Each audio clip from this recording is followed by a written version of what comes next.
Cray South Road i nei Manukau.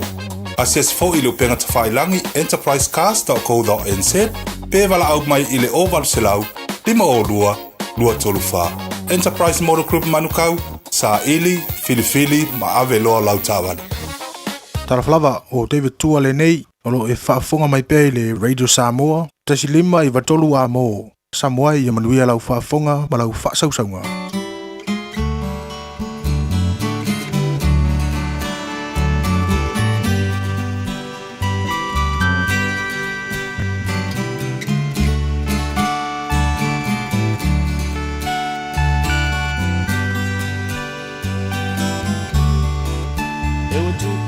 Tangi liuoka o whaalave lave ua sao pe lava o le aso malo na ngangana pe o le lou malo na fuata se ai o ita e le po mai o nei mau mea ua tutupu mai ai lea o te ono sa i se ia pele tai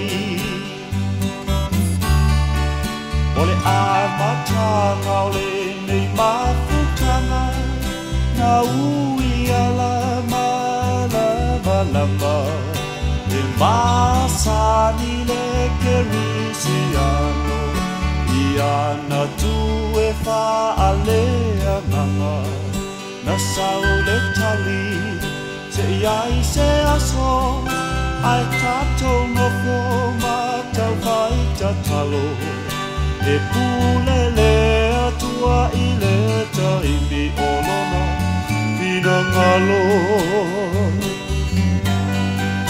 awe o le alofa o sili le nai lo le auroma le tele o mea o lo o soi fua le whaamasino i o tātou tangata lilo o ia lea na te tofia o e tolua ina ia whaatasia lona fina ngalo ia o ngalu e male fia fia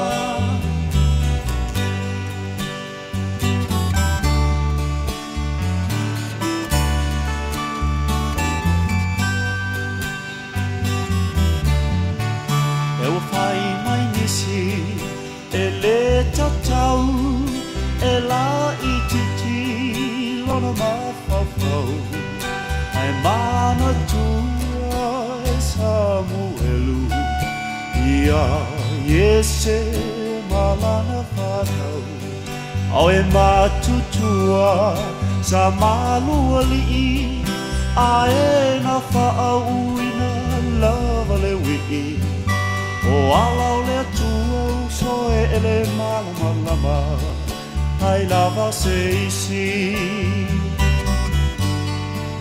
to e mana tuai fo ia kopo na fili o ia ilona loto ile teine la ititi o rasela o le na whaatau mai o sipa na whaatau atuai i ai kopito o le manui le nasa lilo o ala o le atua e whaale nganga e le whaale tino aue o le lofa o sili lea nai lo le auroma le tele o mea o lo o soi fua le whaamasino i o tātou tangata lilo o ia lea na te tofia o e tolua ina ia whaatasia lona pina ngalo ia o ngalu e male fia fia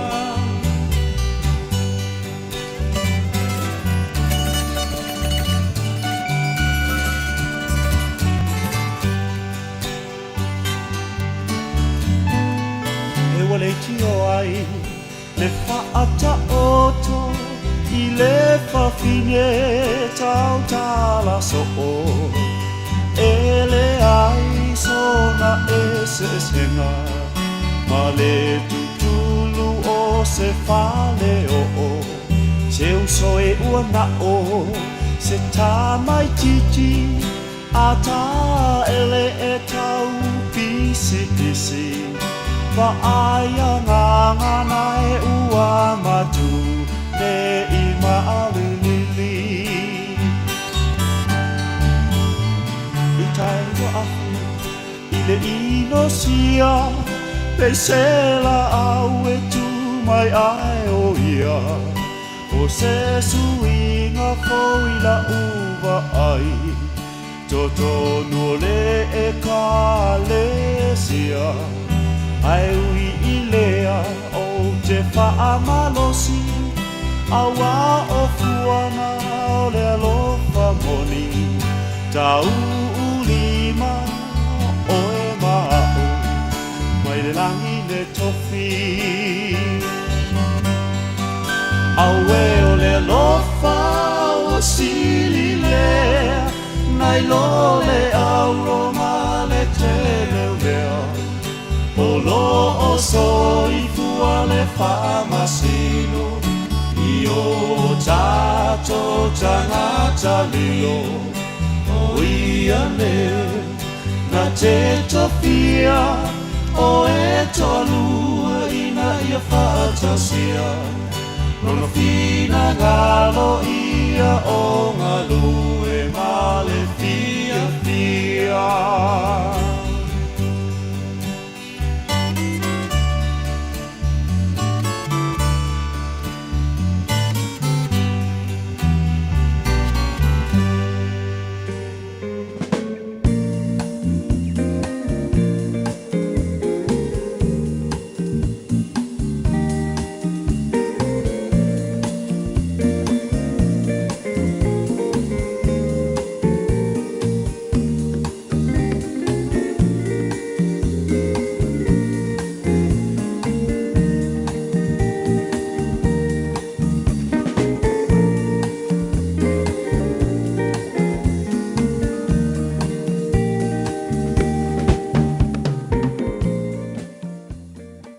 Ua na o le Radio Samoa se furulima iwa toru a mo e tautuaina o e ilangu ngana fitu aso le vai aso.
lalolangi o mai.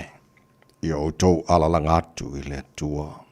I o tau pepese atu I lona suafa mamalu. I a mamalu I ante o tau lona vi inga. I o tau whai atu I le tua e matua matautia oe I au ngaruenga. O lo malosi tele whatangawiwi I atua I ate oe uita I ate oe. E ifu atu lava I ate oe le lalolangi uma. Lato te whai pesenga I ate oe. Lato te whai pesenga I lo swafa. Le tamama manai. Mātua lausu se whai pesenga ba vi inga I ate oe. O le taulanga o le vi inga ma le taulanga o le whaaftai ua te tau mo na mea lava lea. Mātou te amata I le asa fau. I le pese o vi inga maalanga ina lo manu maalore nei tae ao. Le ngata I leo mātou wifo fo I uluma. Mātou tau tau lo siri ese lo mātou atua mātou whapea atu e pa ia lava oe. Le atua o au. Le atua lava oe, siri ese ma le matautia, e mamalu, e mamana, e le ai lava ma se tusa ma oe. E ifo I ate oe o mea umana e whaia. O lo whapenao na mātou whaia I lea tae ao ma lea tae ao o le aso ma le aso. Whaamanuina whaanene ina oe le tupu. Tupu oe o tupu, o le lii oe o lii. E leise mea ngata mai ai o lo olofa. E tu maulu wha maoni mo lo wanga le lei. E o lava ngata anga o mea malava. E so I fua lava oe ma le vavau. E o le wha vavau. O le atua oe la e le vi ingo le malu o le atua oe. E pulu le matango fi. Mātu whaftai ta mai lau mea lofa. O le ola fau mātu mauare nei tae ao. Whaftai lo walofa o le fau wa tai mamoni mai le fau lau ngā le atu nei tae ao sing sengi. Mo e whapopol nei aso fau do latu sui fua mo le mātu nei ola. Mātu o riel nei aso fau, na stofine nei ua luas fultoru e yaso aperila. O le mātu fau lau ngā o le nei tau sanga. Ia, o le mātu malanga nei aso lo mātu o tua. Na oe lava mātu te malu ai. O oe fo I mātou te mawai whaamonianga o mātou tu inatu o ao te maa whaamone tau te mai le mātou wholonga o whai nei. Ia, le lauso le tunu I tu te mangaruenga nei aso au li tia me o mai lo whatasi mai lo mātou te maa o se taimi fo. Tu inatu nei mātou whanau I alantou ao onga mātou te wala au le paholo o aolo mātou o tua whaamone malu tia ma leo ina ina I mātou whanau o sa ili le poto e ala I ao onga whaamuria whaiva olo whengai maalim tamata e whaia o ngolo ngafa. Ma leo au ina o naia mātou whanau. Mātou tira nofo lava I atunu mamao e le ma whai o na ngalo sa moa le tunu e pele le loto le mātou le talo. Whaamuria e le atunu te tai o Samoa naia mātou tangata uma le ngata I Samoa whapena le lala ma le pāpa awa iso se tafora nei ke lope. Angara le whaamuria mātou tangata lo mātou tua. Lofa fo nea tunu ni sila lo mātou nofo mama wai. Pena fo ni whamanuia le nei lalo langi mātou wawa I atu le vivesi. Tala o taua mamisa ua whano ai I ola o tangata. Mātou wala aulo mātou atua. Wana oe lava te sile fia winga o nei mea uma lo tupu. Whamanino fo ni mātou wa ai whane whatu atua. Ma se mātou loa. Ia mea lo tu sia ia o fionga. O lo te tupu ni nei vai tau o savalinga wa mātu I nei. Ia le tu manu mo panga mana tāpua inga, nei o mātua tu asin sino le tunu I manu maota malawara ni yaso e lem whai lawa ngalo I la tau le mātu te talo, mātu yeile nei fo I vai taimo le malu lu, langa mono wina o lātu tau tonga tinga le māwhana whana o wa au. Whafo I sia pero lātu si fua lau le leil tino, siri lawa I le nganga. O me omala whana mātu whaia, le nea so fau e mailo mātua tua, mātou whaia lava ina ia fo iatu le inga ia te oe tu maupea lo mātou whātou waa. Tama, whamunia mare tau tuarwira Samoa ni aso atoa, wa mātou wale mātou wala au nei mea malawa ala, swafa mana o Yesu Kiriso lo mātou wali mara mātou whaona. Amen.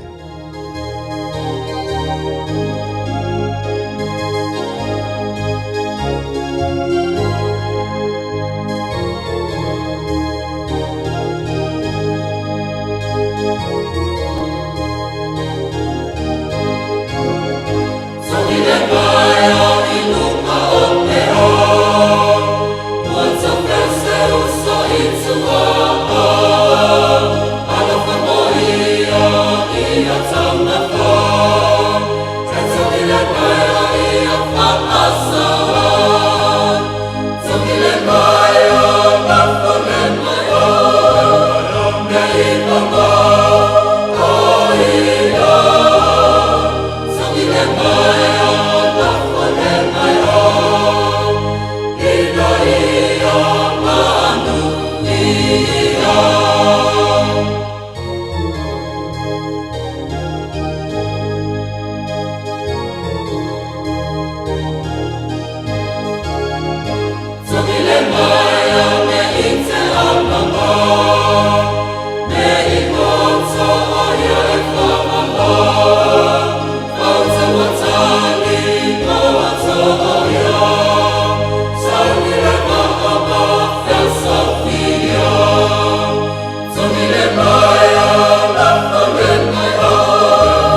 tongi le maya lafo le maya ole vi ingo le tua langina la va pesere ka de sia meditisi mai kara yestete le tautua mo already samos for lima eva tolu amo ta tonu nei July ono.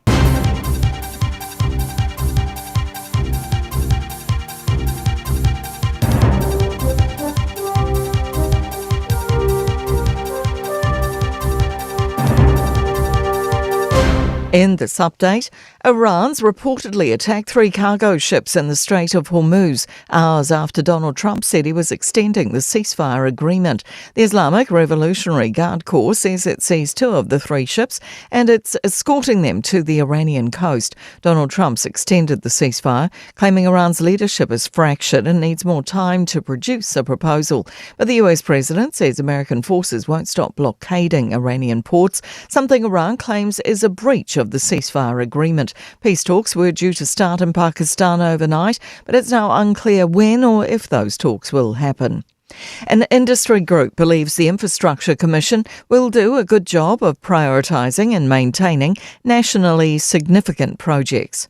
Minister in charge, Chris Bishop, has announced the Commission will now analyse all major infrastructure proposals instead of the Treasury. He says the current system lets bad projects gain momentum until it's too late and wastes money. Infrastructure New Zealand Chief Executive Nick Leggett says projects like Let's Get Wellington Moving and Auckland Light Rail come to mind. He says clear priorities need to be set and worked on outside of political fights and debates. Christchurch police remain hopeful missing mother Rowena Walker is alive, but they aren't ruling out foul play. She was last seen in Burwood in August last year, with police making inquiries in Waikato, Tasman and Canterbury. Drones, boats and ground crews will continue to search the Christchurch Red Zone today for evidence. Detective Senior Sergeant Joe Carolan says they're focused on vegetation areas and they don't know what they'll find.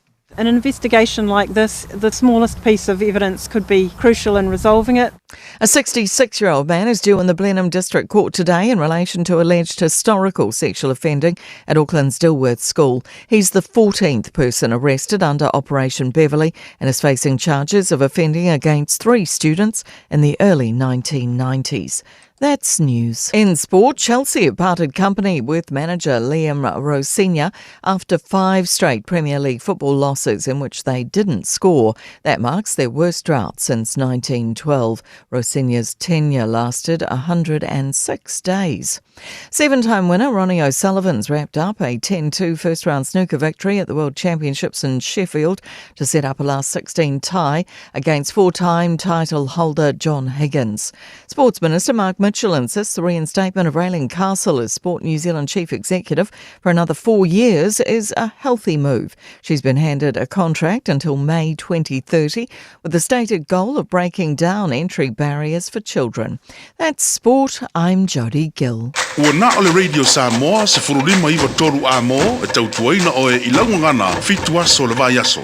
Mo mone tai ono o wha talofa mo o wha whelai o te wha tu lima fo i te oe e le swafa manamalolo tātu whaolo Yusu Kiriso. Fi ele lofo le tual nei tai au. Olo na lofo o tātu o ria rinei aso fau. Sa mola tunu pele ma lau wha whongara nei tai au fau. O mai ase o tātu awe whatasi vi o le tātu matai le langi. Wa lofo mai lo tātu o tua. Ia o tō mai le ngi whamudianga nei fo i tai au fau. Ia o moni mai lo tō si fua mara mātu malosi. Ia o le fo o tātu tu e whesila wha iai. I manua leo mala tana fo intu o mai le tātu mawhitanga ma le tātu proklame e le aso na nafi. Vi ia lava lo tātu matai. Tātu talo lo whamai le tua. Tau tai tātu fo launga nei aso. Ia ma tātu fo lau le lalo na lofa o tātu. Ia ni nefu a stofi. Lua se fulu maritoro e aso aparila. O tātu fo launga le lua fe. Lua se fulu ma le ono. Ma lo fo lau manu ia le atano. Whaftai le tua lo leo ina ma le tia pelo tu si fua ma le mātu wola. Ia o wha au le tātu fo launga nei fo i tu sanga. Ua mata fo na suidi tau mo tātou. Ia, e au kilane nei mo New Zealand, ia ailes wi ala vale lofo le tua o lofa pena na maluti ai ia lo tu si fu mo le mata malosi. Ia, se mai lofa fonga le por kalabe malu le tai already samos falima eva toru a bolo to ona nei tavai meni. Ia tau tuina o se pa ele tu las fulo so san me foi tato insinio le Facebook ma le YouTube ad radio samo.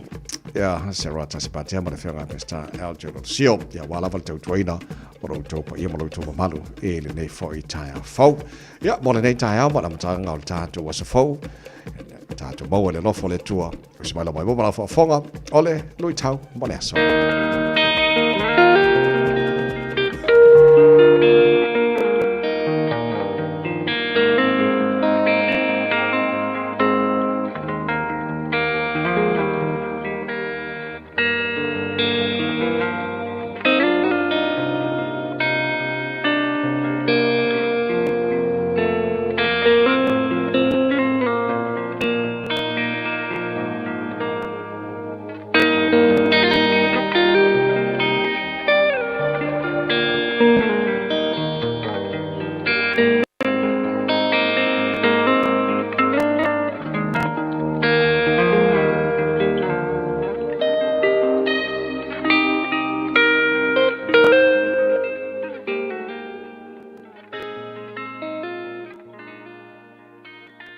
Lu i tau mō le aso. Aua le ola whaailonga tangata. Do not show favoritism. Ia kopo lona mata upu e lua, a o lona foi upu mua mua. O soe. Aua tau te whaailonga tangata, i lo o tau tā ofi le whaatua i lo tātou ali i mamalu o Yesu Keriso. Aua leola whaailonga tangata. Do not show favoritism. Pea i le fast furu ma le valu tausanga. Talu ona mavae le maliu ma le toe tū o Yesu. Na tūsia ai e Iakopo le uso o Yesu. Lana tusi le nei. Mō tangata whaatua uma ua i totonu o le e kāle sia pa ia a lea tua.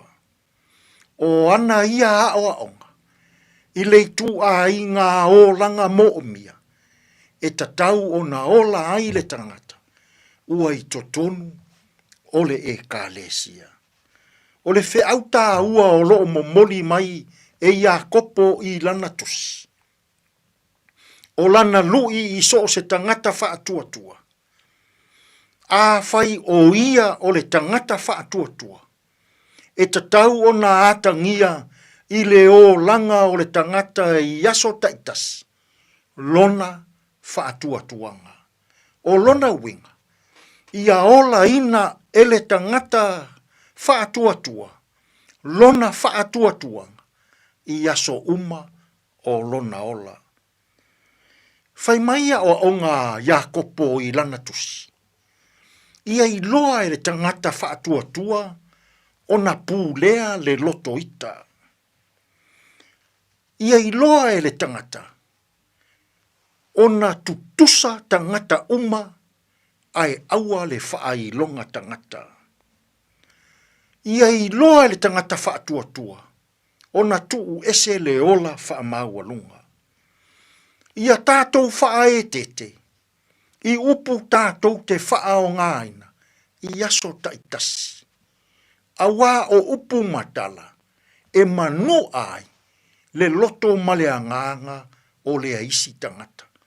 Whai mai Iakopo, ia tātou wha o ngāina i aso uma, upu le lei, upu maru, upu e wha tupu i nai, le nofo fi le mu o tangata. Mana ia na ia o ngā Paulo, a Iakopo, i lana tusi le nei, mō tangata whaatua, i le vai tau, o le tau tupu wae, o le whaatuatuanga, whaakerisiano, i totonu o e kālesia.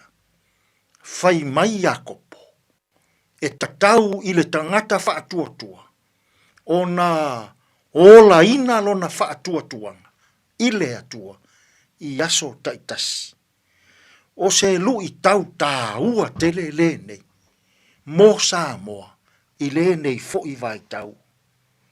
Aua e te ola whaailonga tangata. ia tutusa tangata uma i la tātou vaai. Ma ia whaalia i o tātou wōlanga, lo tātou whaatuatuanga i lea tua soifua. Samoa, whai mai a kopo i lanatus, ia e ola loto whaamangalo. Ia e ola loto alofa. Ia e ola loto mama. Ia e ola loto maua lalo.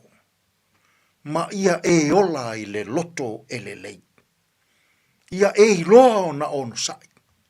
Ia e iloa o na pūlea leita. Ia e iloa o na whaapalepale. Ia e iloa o na ola loto maulalo. Samoa, ile nei fo iaso. Ai a pe a sei e tā ofi mauia mea le lei i lo whaatuatuanga. E mana o Iakopo, ia e olaina, lo whaatuatua i le atua, i aso uma o lo wola. O lona winga, a fai o le mana o lea o Iakopo, e tatau la o na tātou wola loto whaamangalo i aso uma. E tatau o na tātou wola loto mama. E tatau o na tātou wola loto alofa. Ai aua tātou te whaailonga tangata. Tātou te tāru. Lea tua mamanai. A oa o mai i mātou. I le leanga o le ola whaailonga tangata. A ia tutusa tangata uma. I la mātou vaai. Ia mātou wolaina. Lo mātou whaatuatua. I aso uma o lo mātou wola. Fesoasoa ni mai alo nganga ia mātou whiau mga ruenga o lene iaso. E tonu malele iai mea uma. Lo lava suafa Yesu lo mātou walii ma lo mātou whaola. Ua mātou tatalo atua i nei. Amen.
Mala, mala, male.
Emmanuel Lula Pesa Male Hallelujah Worship Team ina wase fulu malaiva mino tula wate anele tula ono le fa fonga le proclame malu le town radio Samoa awina tu ante o falonga le Enterprise Motor Group in Manuko Male Aro Memorials na mino tula fanga solo fo no tata musika sui fe filo ina taiao fa si vai o de kaiao o maru mai de kaiao Yam fa mala se fo le tino da lo su tu manga wen on nei fo itaiao fo jo kwata fito le taiao nei fa avano mai su taimi mo le tata proclame Reto Oreola, te pena mai lesunga pasta la whaare kopa o le tātu malu o le tai au whana ngangara nā mole nei foi asa tofi. Today in history, taro pa vai pari mena tupu lesa rosu tolo a Brela. I le tele o tu sanga pa vai o le tai na fitu i le tai o nei mo le wha ponga tana fau. Ngara pero tani e pia tana fitu. Pora kalapa nā a mata i tātu tai au, mo mua. Kako pa vai po a mai ruana wana nei tai au fau.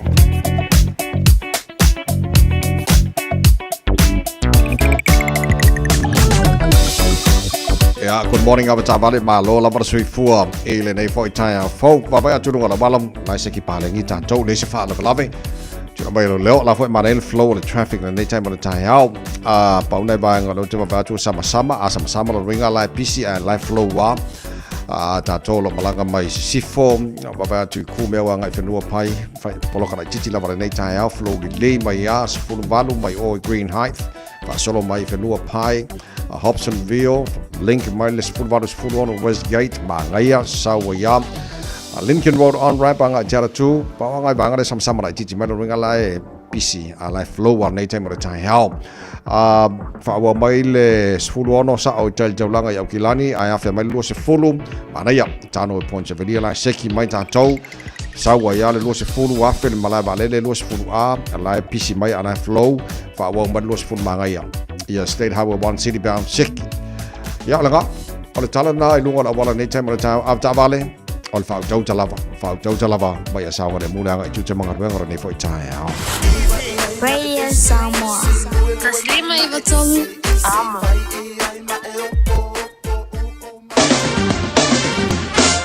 Mai ngā matal talo taura rei fo I tai au fau tamba kiba kaurau au kilani no whanga leo whaasala launga Radio Samoa walu alo il malulu I le nei taimi o le tai au winga wha ma wino tau mo le nei astofi o la whaasolo na langi le leile tau awa oa I nisho taimi whaasolo ina pa utimu I nisho vaenga Great Barrier Island I le fiafia na nei angi maria marisawidi mai saute se funu mo le ono mo runga le malulu wha ma wina mo tātou I au kilani mo le nei aso walu ilona mawalalo tai au pe au dio le whaasolo fo ina awa oa langi le lei Pa una wanga ni savango au ki lani se fulu maleono tu tu sale le maru do ni mata se fulu ono lona maulunga aso tana ipe au dia le alangi le tau ko felo lo mai las ko nga fi au ka polo is fuluiva maulunga malu le elas to nai langi le fo la sa langi le so fu mara so lulu ora na yaso o luma na I yatu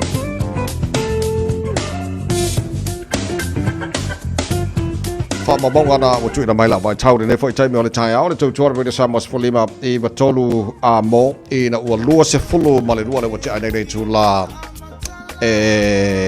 ono Olds Band talina fa fianga Radio Samoa nei tai au le tanu anga juta manga o le tai au pese mo ai maria fai mo nei aso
Tolupa Shabu Penani Vale the Master Da Hinedonga Melenaulino number 1 say Frank Sola the man Olds band Mafafi Fianga Ole Tayao Malulu in the water those who fit to be not a lot toy on a tale ole to la a fit to let to a more already some more I love of Taylor to know late out Fafilayat to Tele or Tarpa Anga.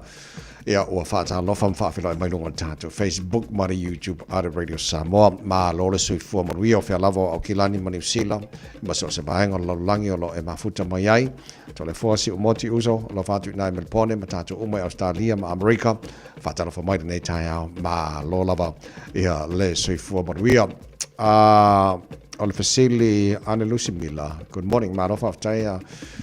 Oh, ia le fa mo e tarusia a le ona nei o tai au tau na mai anga ruenga engineer lo nga le luel tato wa po mo le fa le ia vainga uma e lua vai aso le na tu ina mai e fa inga ruenga so o ma tu na vai aso ma vai aso la le nei e fa tai le tu o le lei o le tau wa nga ruenga nei e fa au pe a le lei le tau so fa tai le tu le tau le lei ma fa mo a tau ona mai anga wenga a le o le fiafia na nei po tai hao ia wa lua va yaso lentu ina mai mo tau ona toe dol tatu tasili mai patolu a mo tatu lo fa fonga i lungo tatu ala le ore nai au kilane nei ia maniso no tutua oi o lo na malosi ia o le tala la tamai le na ngo o wa kwa ngafi wa mantu fo le pole i sifo e te sila kwa pe ala ko ile highways fulono ya ngai o le west ya e ke sila kwa ya i le ofi Rosebank ya ala kwa o i le ofi Tiara 2 ya ala ko lo i Lincoln Road e fa sanga i le ya la ko mo le po umi ya pe je umi se sofi ya le pola na le lo fa le nga man fa mo tau na a le nei o tai hao ya na toi fa wa leo o le tato tasilima i fatolu Elena o le tato Radio Samoa tasilima i fatolu lo afiai la afiai le telo isi le tio palangi Maori Radio Waiatea News Talk ZB le lato AM Band Radio Rima o le tio Kirisano i tono New Zealand isi le tio Saina ia o le tio mana lo afia i le poulea ia wa na tauna isi fia tulanga o mea tau whaasalalaunga ia o le poulea lo ele mast o nate aveina pe whaasalawina le airwave i so se vaenga o New Zealand ia ma au kilani leo lo ele tatu ala leo na whapena fo ma ala leo palangi la koma sainga ma uri leo lo ia i lunga le poulea so tausia alo nei o tai au tau na mai ai ngar wenga ya ko on fo lo ta tau ai vai ele se make po le ai o leo lo tu mau na fa wo tar fa salonga dungo ta tau penga fa sanga inga na Facebook ma YouTube e fa pena fo ta tau wala le Samoa FM 106.1 tango fo you download the online radio app ma nei fo na pe ya le ga ke mo fo fa de mai fa fonga le tatu ta sidi mai vato ai o tu langa na yai ma fa sil mai analosi mela fa time fa sil mai ya tu langa na yai le tatu ala leo ya ma lo fa tai le tunu le nei tai au o le tala la tamai i le diola America ma Iran ele o le to extended Donald Trump president of America le o me FAA airline negotiations po filter inga mai run le potiana il tai ni soli poti ele ngana portania e tolu va o isili poti fa mai wa ave fa marsia Iran ma fa la ngaina o isili poti lo ta fia fa marsia Iran yo oli poti ole senga yo oli poti into mai ai le Strait of Hormuz tu langana yai so nafilen extend el president of America Donald Trump le deal ceasefire deal man fa mo tali mai Iran wa la titilo tu fa punga le extension le na fa nei so itali mai Iran ele tu lango le tala no Strait of Hormuz ia ma marili mai nisho vaenga ia pleona battery America lon wengala atali mai nei le late good news atali mai tai au le fo ai akari mai le masinga fo mar kausang fo ke le lan fa le ton ia pe atitilo atu le extension ole deal le na fa nei ele so nafi al tala la tamari na mon sil fila tino ia o mea ia o ma me umana wa fia lo langi ato me se whaitatou New Zealand nei, i le tau sua, uno whasola tu le cost of living, tau sui fuanga, ia e ono a fia ma le economy, po le tamau ainga, o atunu o langi, so le talana tamai na mo le si le fia le tunu, e a fo i, o le, tali le na whai le taitai o le New Zealand First, ma vasa mane Winston Peters, i le filfilinga, ale taitai o le National, Palimia for New Zealand, tui sinave maulu tua Christopher Luxon, i le vote of no confidence le na whaia. Whamaia le tali a le Palimia le asora nafi, tui sinave maulu tua. O le mea le maletala wawasa mane le na whai, wa peia o siskia maunga, o le tangata e whaia le tala e wha matau wha fefe, ia ma le tele tonu ali tō tele le public o tangata lau tele. I sesi fo i tūna ia tā ua o wha matalanga i na whai wa vasa mane Winston Peters o le mele na whai e tu sinave mauru mutu tua, Christopher Luxon, e leo se mea lelei, ma se mea sao. O se awala o wha ngaina wa vasa mane Winston Peters, tā ua tuai, o ia le nā lai ona tu le mai i Dame Jacinda Ardern i le vaenga le na whai le filfilinga e ngā lua whatasi mare Labour Party. So, o whamtalanga ia na sauno e le whionga paramia o New Zealand i le asora nafi. E tali ai o i le whamtalanga wa Vasamane Winston Peters o le mea ar paramia le na whai. Ia Luxon, e leo se mele lei. It's a bad call. Ia maa leo se mele lei ton. Ale lau tali lan paramia. Anga i tūlanga ia. So, o whepasia inga i o whamtalanga i le wā o le taitai o le tunu o New Zealand. Le paramia ia Luxon. Whapena fo i ia le lana minister. Ia walanga leo o le ngā lue whatasi tonu o whainga malolo i the coalition government. National New Zealand First Mal Act. E lono winga la o whepasia inga ma whetawa inga o whamtalanga. I le wāl paramia. Malana minister o Vasamane Winston Peters o le minister na o le vai fafo New Zealand. So o le talala tamairi na ni tulanga lo iai. La tatu titilo mtatu vava ai. Pa iei sisi me tupu wa whamaia wa Vasamane Winston Peters. E iei sisi vaenga wa atu e sau sisi pōra la tamai nei. A te utu e mauraro for the support mo le national. Lano winga wa tauroa na whailon whiwhiringa. Al party i le tulanga lato te ta. Ia ele mo tinope tupu na vaenga pele ai. Ua whaalia e le afo ele malo New Zealand le tulango il tatu swa o le we nei o maltemire nei. So o le tala o lo ilalo tala tu sia ale Radio New Zealand One News. O lo ile tala New Zealand's national fuel stocks remain stable and sufficient despite recent declines. Alo no winga ta mai e mai le toi minute se furu lua ile aso sumarevo aperilla. O le stock a New Zealand lo ien nei. Lima spumaltasi tesi ma le lua aso. O le benzini, o le petrol. Fast food tasi tesi ma le ono aso, o le diesel. Fast food fitu tesi ma le fa aso, o le jet fuel available.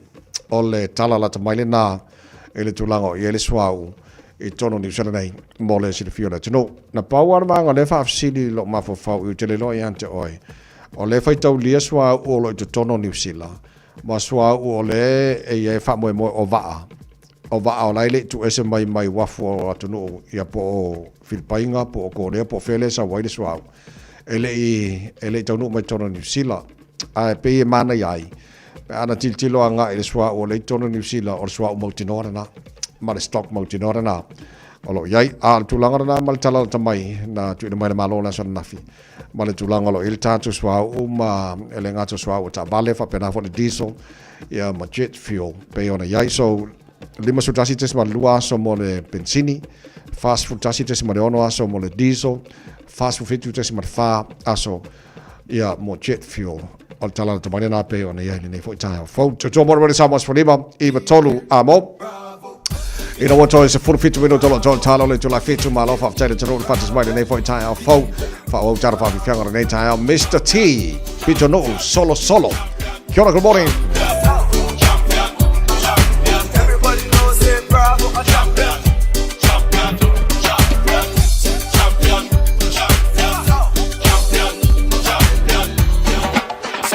Solo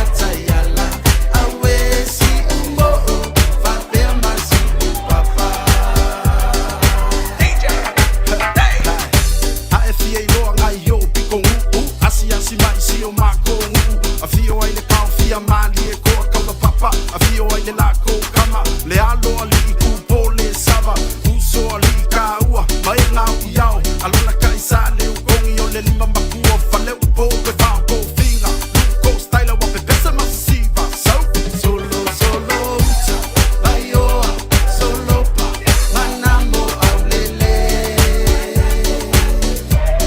awe natayala awe si umo fa pe masi papa solo uta ayo solo pa manamo aulele awe natayala awe si umo fa pe masi papa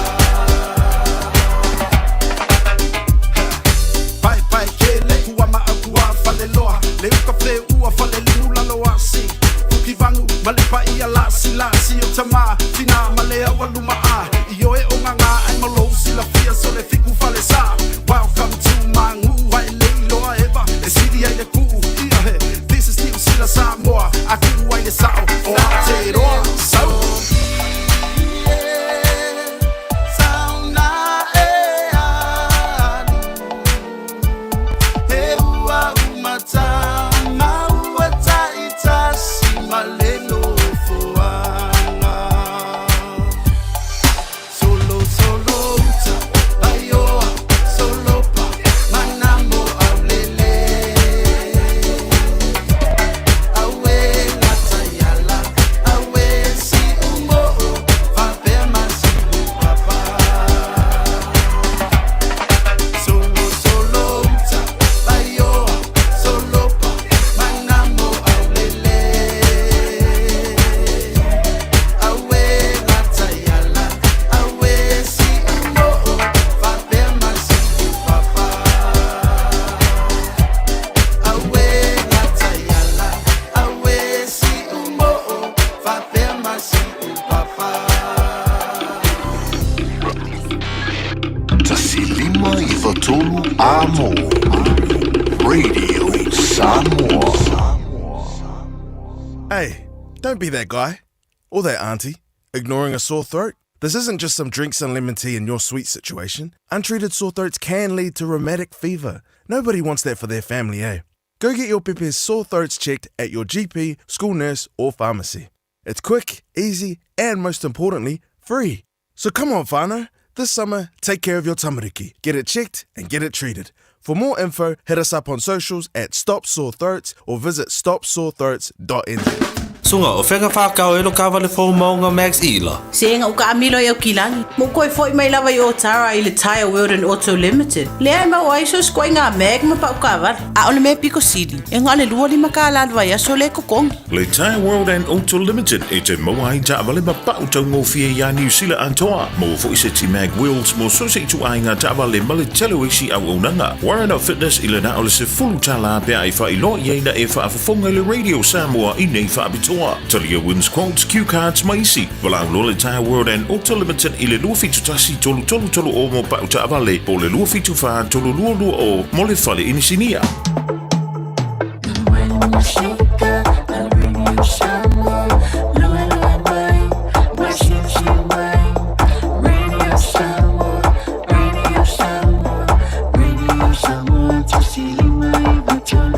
Radio Samoa.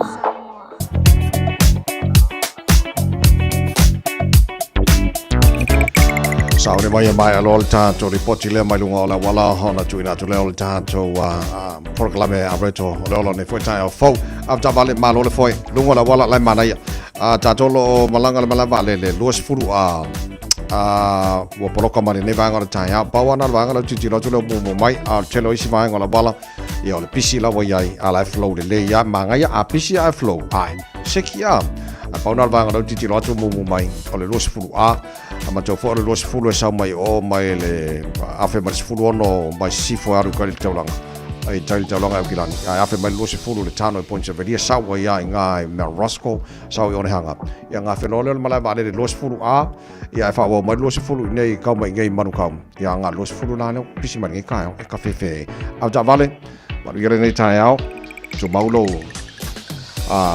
Usta itu la fono la wala. Sila le lema ia sanga le mula ngai juja mga venga rei tai au. Tau tua rei sama sfali mai tau la moto es futasi.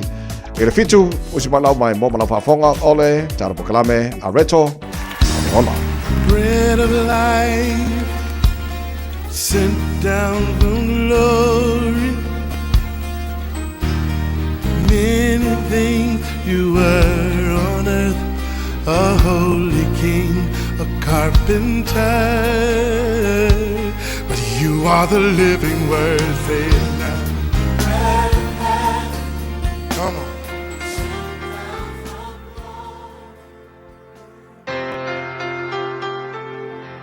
Mai tatou polkalame o le areto le ola i le amatanga foi le yaso o te fiafia whawhiloa ia te oe mawhai ona mai moa ma whafonga mai tatou polkalame.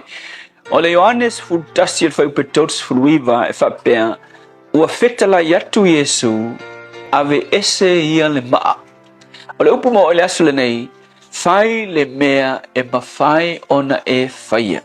You know ele o mea uma e mawhai na e whaia i leo langa le nei.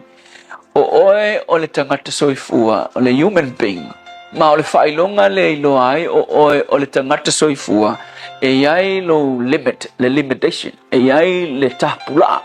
Awa o meo kangaka i leo i kangaka soifua nga o ke bongi. E mawhainga lako whaia isi extra ngai ngoinga o nga mo meo nganga fo i e leo i kangaka soifua.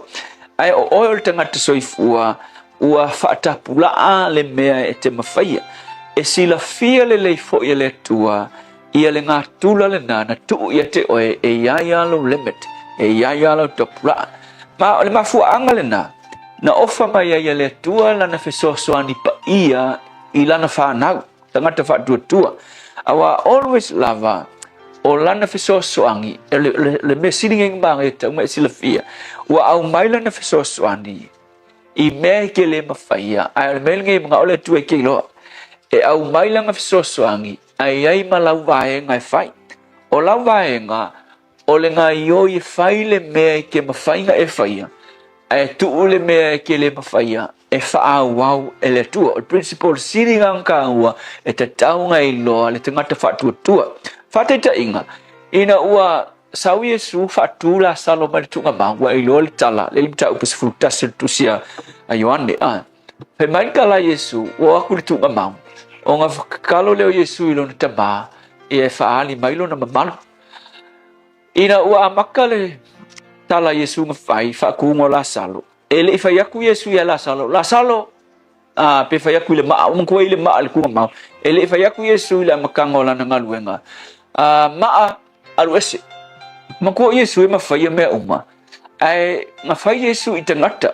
Whai Iesu, e le whai Iesu le vāmenga, o le whaatua la salo. E ele menga mua i whai, ngā whai tangata ngai ai. Ave ese le maa, o le ave senga o le maa, o le me mawhai ngā whai e le tangata. Ai o le whaakuuma e la salo ngai loa Iesu, e le mawhai se kamkaola ngā whai, o le mea le na te whaia. Lea la, o le whasiri, ai se ai menga le whaia Iesu, i lona mana, le whai akua Iesu, maa alu ese, ki elo le kal. E atangia i always lava, o le tua, pei olo nalo Iesu, e mana o le tua e ke lua ngā lundu e whaatasi i le whaatuatua. O lau ngā luenga ave ese le maa. O le ngā luenga Iesu o le whaatuina o la salo o wai le o i ilo marosi. So le songa whaila le mo o le aso le nei. O le aso whaafita uli o iai. O le maa o le ata o le whaafita uli. O iai so whaafita uli. O iai se maa e tatau o ngā e whaia iai se whainga. Ai le whaia le tua le mea ke le mawhainga whai. Pero whaateta inga. A whai o le maa, o le whaafita uli o lo wolanga, o le awa malosi, se itulou, o le trucks, ke le whala au whaasa inga wau whale mai Samoa, e inisi o te ngata whai mai, o le mawhainga ku. Ke loa, o le maa mel ngā, a e mga o e whaia le tua se wa venga i le mea le nā. Ke lo le mea ki whaia, o le mea mga o Iesu, whai le mea ke mawhai. La le mea ke mawhai ngā whai. Mea ke mawhai ngā whaia. Au e ki kango e koe whaatau. Au e ke pipi i ka ngaka ke a whai ngai trucks ma le pia. Pia whaasolo a koa. Au e ke pipi i a ke roa. A e whaia mea nā, ua e whaalongia le tua e ngā ioi e faia le me ke le faia winga la a fai o ye se ba ka mo fai se fainga a we ke ko fa ka wall trucks a we ke ko pi au I trucks o nga e ke ile wa nga yoi mai le tua e faia le mea e ke le mafainga faia ke ilava wa fa ba venga lo le ko manga o le trucks lo le ko manga o fa polonga o le pia o le anga i lo volanga ai sea ina ua e faia le udua inga luenga te taunga e faia so mo o la sulengai ave esele ma ala nga luenga le tua e faia le va venga i le mea i le mafai ona e faia le tua o ai se o ye se ma e maua le loto tele nga yo ye fai le me mafai no ye faia ai fa a wawe la wa fio le me le mafai na ye faia fa ta Yesu amen le pale auro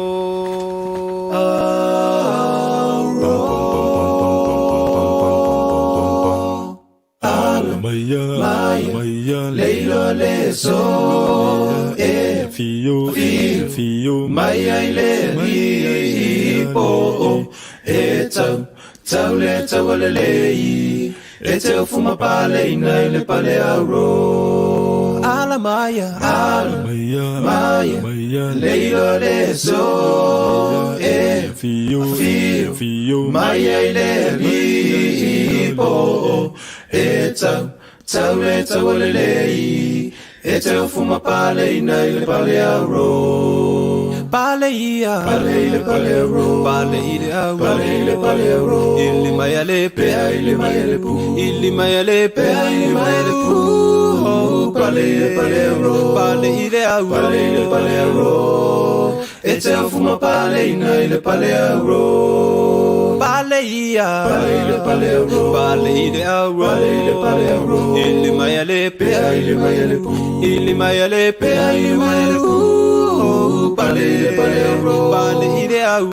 pale auro be atu o ai siona ma tu say no avenga ma ofue sisina mata ulau sala yo Yesu olofa aola o ma fatianga ma avenga ya ofue sisina mata ulau sala yo ete fuma pale ina pale auro ala maya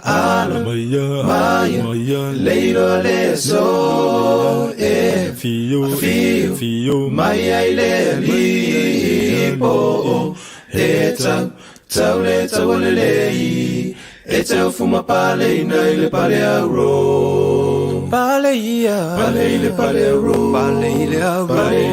auro ile maya le pu ile maya le pu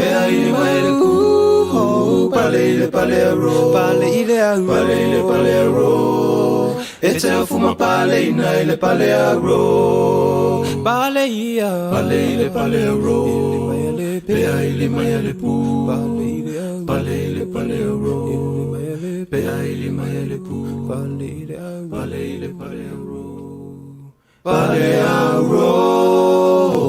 Pale Auro mai le Bruce Potter Pacific Gospel Choir fa mai ai le Porkalame Areto le ola ne foi tai o fo e na o toi rua mala fa mero tolo tolo ta le tu la fitu le aso luas fu tolo aperila o ana mera tupure nei aso tau sanga ma vai aso luas fu tolo aperila tau sanga lua fe ma le lua le aso na fa ma wina na faile fono fa pito le te tai le Kalesia Katoliko le taimi Pope John Paul the second ma tangata Kircha Katoliko umai America US Catholic Church leaders and the Faila Vaticano von Tangana Talanoai Limitao Winga sexual abuse of minors.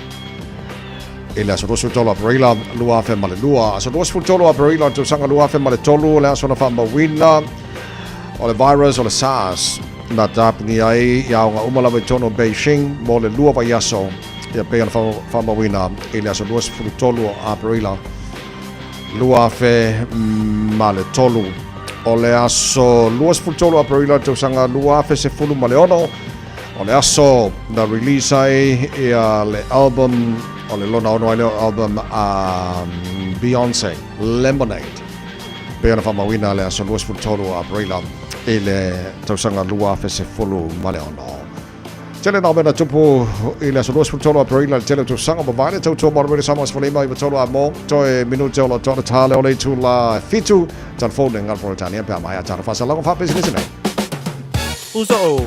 Oso Son fe o kausinga yau makari ila manga yau lau ka vali fo La we a un show so bag on enterprise motor group man ka o so yai kai awangi le yang whakamoe lau whainga duenga. Ai o akurea fia o show lau ka mai lunga lau ala. Pa o ma koinga ka vale. Piki apu SUV, van, so koinga ka vale ha. O feet for cover. O le lima ongo fiku Great South Road man kau. Pe vile le over se lau lima o rua kodfa. Enterprise Motor Group man kau. Sa ili, fili, ma ave loa lau ta vale. Au kilani wa esa uni. A fio mai loe le Harrison's MZ I o Tahohu, le fale ofu polenisia pito I sili o na tele ai la e mua liin, te mai ta e mawhanau. Mai ia e sui ai la e o oi mea lofa masulvania, e mawa o mai le no whangai tasi. A fio mai mawha ilo mai le Harrison's 20, e to asia ai le 20% mai uloa ufa pa uina. Ioe, ta o mai le Harrison's 20, ma surfe ai le 20%. Le Harrison's NZ I le 23 Hall Avenue o Tahogu, e te le fiamsia. Le VS Dental. O mo miena ni fufapia mama papa. Awa loa e tino fuai. E athe valu se lawi wa iwa le seti tai ni fu atoa. Ioe, tele mai si fapitoa. Veni mai loa le VS Dental, I le o lua lua, o no, o. O lua lua, o no, o. Ta lofa lava, o le si ufofonga le neo Samoa, le Radio Samoa.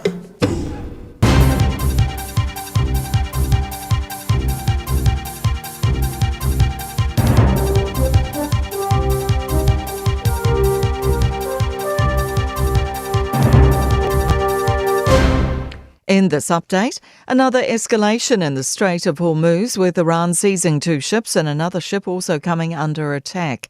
The developments come hours after Donald Trump extended the ceasefire with Iran, claiming the country's leadership is fractured and needs time to put forward a proposal. Iran's been remaining defiant, saying the strait won't be opened while the US continues to blockade its ports. Maritime intelligence expert Corey Ranslam has told the BBC 2,000 ships are trapped in the area and some are trying to slip through. Has been waxing and waning kind of based on what the news cycle is and what's being reported, where as ships are feeling that it may be safe and open, that they make the run. Labor's again calling for move-on orders to be scrapped after new revelations. The government's introducing orders aimed at rough sleepers, letting police oblige people 14 and over to leave an area at risk of a fine or jail time for refusing. But Labor's obtained documents showing Treasury stated the benefits aren't evident and many ministries have concerns, including about increased justice costs. The party's housing spokesperson, Karen McAnulty, claims the policy is dumb. That isn't going to fix the issue one little bit. All it's going to do is push it from the CBD into people's front yards. A search will continue in Christchurch's Red Zone today for evidence over the disappearance of missing mother Rowena Walker. Walker was last seen in Burwood in August last year, and police remain hopeful she's alive but aren't ruling out foul play. The Transport Accident Investigation Commission says it's uncovered a problematic safety culture at Port Otago following a near miss. Chief Accidents Investigator Louise Cook says they found wagons weren't secured correctly and there wasn't enough training. Health New Zealand says a person with measles in Wellington may have been infected at Warbirds of Wanaka or the Ultra New Zealand Music Festival. The case doesn't appear to be linked to previous known cases and hasn't come in from overseas. That's news. In sport, Chelsea have dismissed manager Liam Rosenior after 5 straight Premier League football losses in which they didn't score. That marks their worst drought since 1912. Rosenior's tenure was 107 days. Former Chelsea striker Jimmy Floyd Hasselbank has assessed the decision on Sky News. I'm a little bit surprised, but then on the other hand, I'm not, because it's football, it's results, the shirt is heavy. Rosenior's exit is the 10th managerial change in the top flight this season. Nottingham Forest lead the table with 3 sackings. Sport Minister Mark Mitchell insists the reinstatement of Raelene Castle as Sport New Zealand boss for another 4 years is a healthy move with the key goal of breaking down entry barriers for children. That's Sport. I'm Jodie Gill. Ua na ole Radio Samoa se furulima iwa toru a mo e tautuaina o e ilangungana fitua so le vai aso.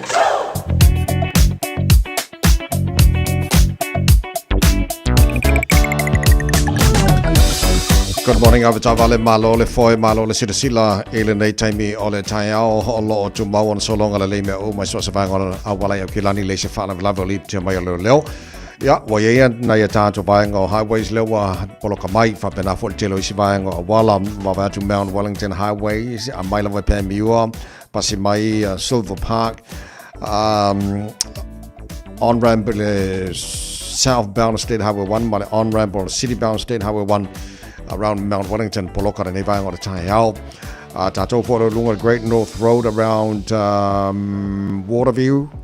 Ile yo il on ramp all northbound State Highways Furuono, but citybound all Furuono. Poloka for the Nevang or the Taiao, Tatatu Road, both south and north. The yo for in the northbound on ramp on the State Highways Furuono, up in our citybound all on ramps Furuono. Poloka for the Nevang or the Taiao, Lunga Highways. That's all Malanga mai North Shore. Passing by Albany, Rosedale, Silverdale, Wairau Valley, Takapuna, North Coast, citybound. Poloka the Nevang or the Taiao. Passing by Onewa Fasolo Lunga il Wala Papa, Fasolo Talanga Kilani flow delay. Tatolo Malanga by Sifo Kilani to Maona Poloka mai Kumeo and Ifenua Pine. Fasolo mai Leo Lincoln Mars Furuvalu and Ars Furuono. Matana Poloka mai around Royal Road on ramp, Lincoln Road on ramp. Felolo Vantera Tomb, Rose Bank, round Ponchevelia, Poloka Titi Lava, Passia to Ponchevelia, Manel Flow, Sepa El Tablanga Filani. Afemaile Highway Luce Fulu, Passimaletano, La Flow delay, Manaya, Flow delays Furono, Nale Luz Fulu A, Banto Foi, Saudi Luz Fulu Passimai on Hanga, Afemala Valele Luz Fulu A, Poloka, Manaya Flow, my Luz Fulu, Sepa Yellow Link, all southbound Luz Fulu, 8 southbound State Highway 1. State Highway 1, Mangaya. Like PCLF flow now around Mount Wellington or Poloka Mine in time of the Taiao. Lunga na water in Taiao of Tavale, Ma Lola City Silom, Ma Lola Foy, by a wood fear, Moima America, Valley Fat Moon Morning. Someone born in day Taiao. Faftaina to know my mom and Fafong on the night time, Ole Taiao, the buying a Lata Mile, Ile Tala, or Letao, Lata to Amata my Samoa. What tell about Samoa Vayato, Mana Surma, Lai Samoa, Lang, my Samoa, and time of the town, Luz for Lola, Ilmafan Fana, Ilene Tiny, all the time. We got a town that to know of us on our I like Titi Time Lang Lane is of Anga, Pauchi Munis of Anga Samoa, Ilene for your Stoffi, the Vela Yola Samoa, Tops from Lua, degrees Celsius, Lona Mawalunga, Luz from Malima, Lona Mawalalo. O taru tala mai Samoa fata 54 tala mai Samoa nei foi va yaso o le tale tu la evalu e le taio nei ya o le vano foi fata lo fata le tana proclam nei time le taio pa nga u malava o lo mai mon fa mai lunga Facebook mari YouTube o le Samoa ne ngata America Samoa fa pena fo e le tano pele Samoa ya mal tatu ala leo Samoa FM 106.1 malo lava e le soi fu ma wi se mal talo tau tono ni sa nei la tatu amata mai le motu i saute Vavatul motu saute lo so longa le me uma le se vainga o yin lapta inga ya mo sabili ma matangi manolosi ai le telo vainga motu saute va atu Nelson lang de lady tau ele nei for yaso Westport lang de lakes fulono marunga de malulu Greymouth lang de lake fulono marunga de malulu le so Blenheims fulima marunga de malulu fa so na awa pa utimuni so taimi lang de lake ele nei for yaso kai chorus fulima marunga de malulu fa so na awa pa utimuni so taimi lang de leila o di mana fia na nei ele va atu timarus fulima marunga de malulu lang de leila tau o maru lang de leila tau ful fan marunga de malulu Bavatu Alexandra, for farm Marunga Marulu, Lang the Lady Tau, Wanakas for farm Marunga Marulu, Lang the Lay, Queenstown, Lang the Lady Taus for Lima Marunga Marulu, in Chicago, Fasol for Lang the Lay, for Lima Marunga Marulu, Ya Ma the Needen, langi le leili tau le so se fulfala malunga le marulu mo tau i le so le ayo karastete ma lo le soifua maruia. Good morning. Mei tai au fau langi le leili tau ua ofo inisio taimi ia pa una i wanga le whaasonatu Banks Peninsula le so au la langi le leili karastete i le aso a toa. O le vainga rana tulanga i le tau mo le motu i saute tātou whaasona mai le motu i mātu.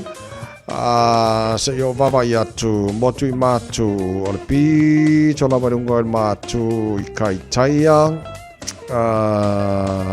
Where are we? Kaitaia. O lotu vava atu la awa oi pa utimu i niso taimi o le so. Langi le leifo i niso taimi. Whaanga rei. Whaasora na awa oi pa utimu langi le leile a oli ma le whiawhiana nei. Se furu waru marunga le manu o le ea mo le neifo i aso. I le telo isi vanga i tauranga langi le leile tau se fulono marunga le manu lule la mua Wellingtone ma lona sui fo maria le nei tai au manatu o lo solonga le nei mali tau mo tau i le nei fo i tai au Wellingtone wapa iato la fasoro na awaoa pa una i wanga ma mafati munga li so taimi o la langi le leile au li ma le whiawhiana nei o sa vide fasoro nangi malosi mai saute tau na mawatu le malosi na sa vide la au li ma le whiawhiana nei sifu lima marunga na malu lufa mawina mo Wellingtone le so i le vavai atu isi vaenga i le vin awa pa utimo ni so taimis fulima manunga na marulu i le tela vaenga o Palmerston North awa fo i pa utimo langi le lei le whiawhiana nei sifuru tolu manunga na marulu Masterton pasoro na utimo langi le lei sifuru whan manunga na marulu Hastings awa pa utimo langi le lei le whiawhiana nei sifuru lima manunga na marulu Napier pasoro po na langi le lei le whiawhiana nei sifuru lima manunga na marulu Gisborne awawa pa utimu langi le leili tau sifuru ona manunga na marulu ne so New Plymouth tasoro na awawa sifuru whana manunga na marulu tau po langi le lei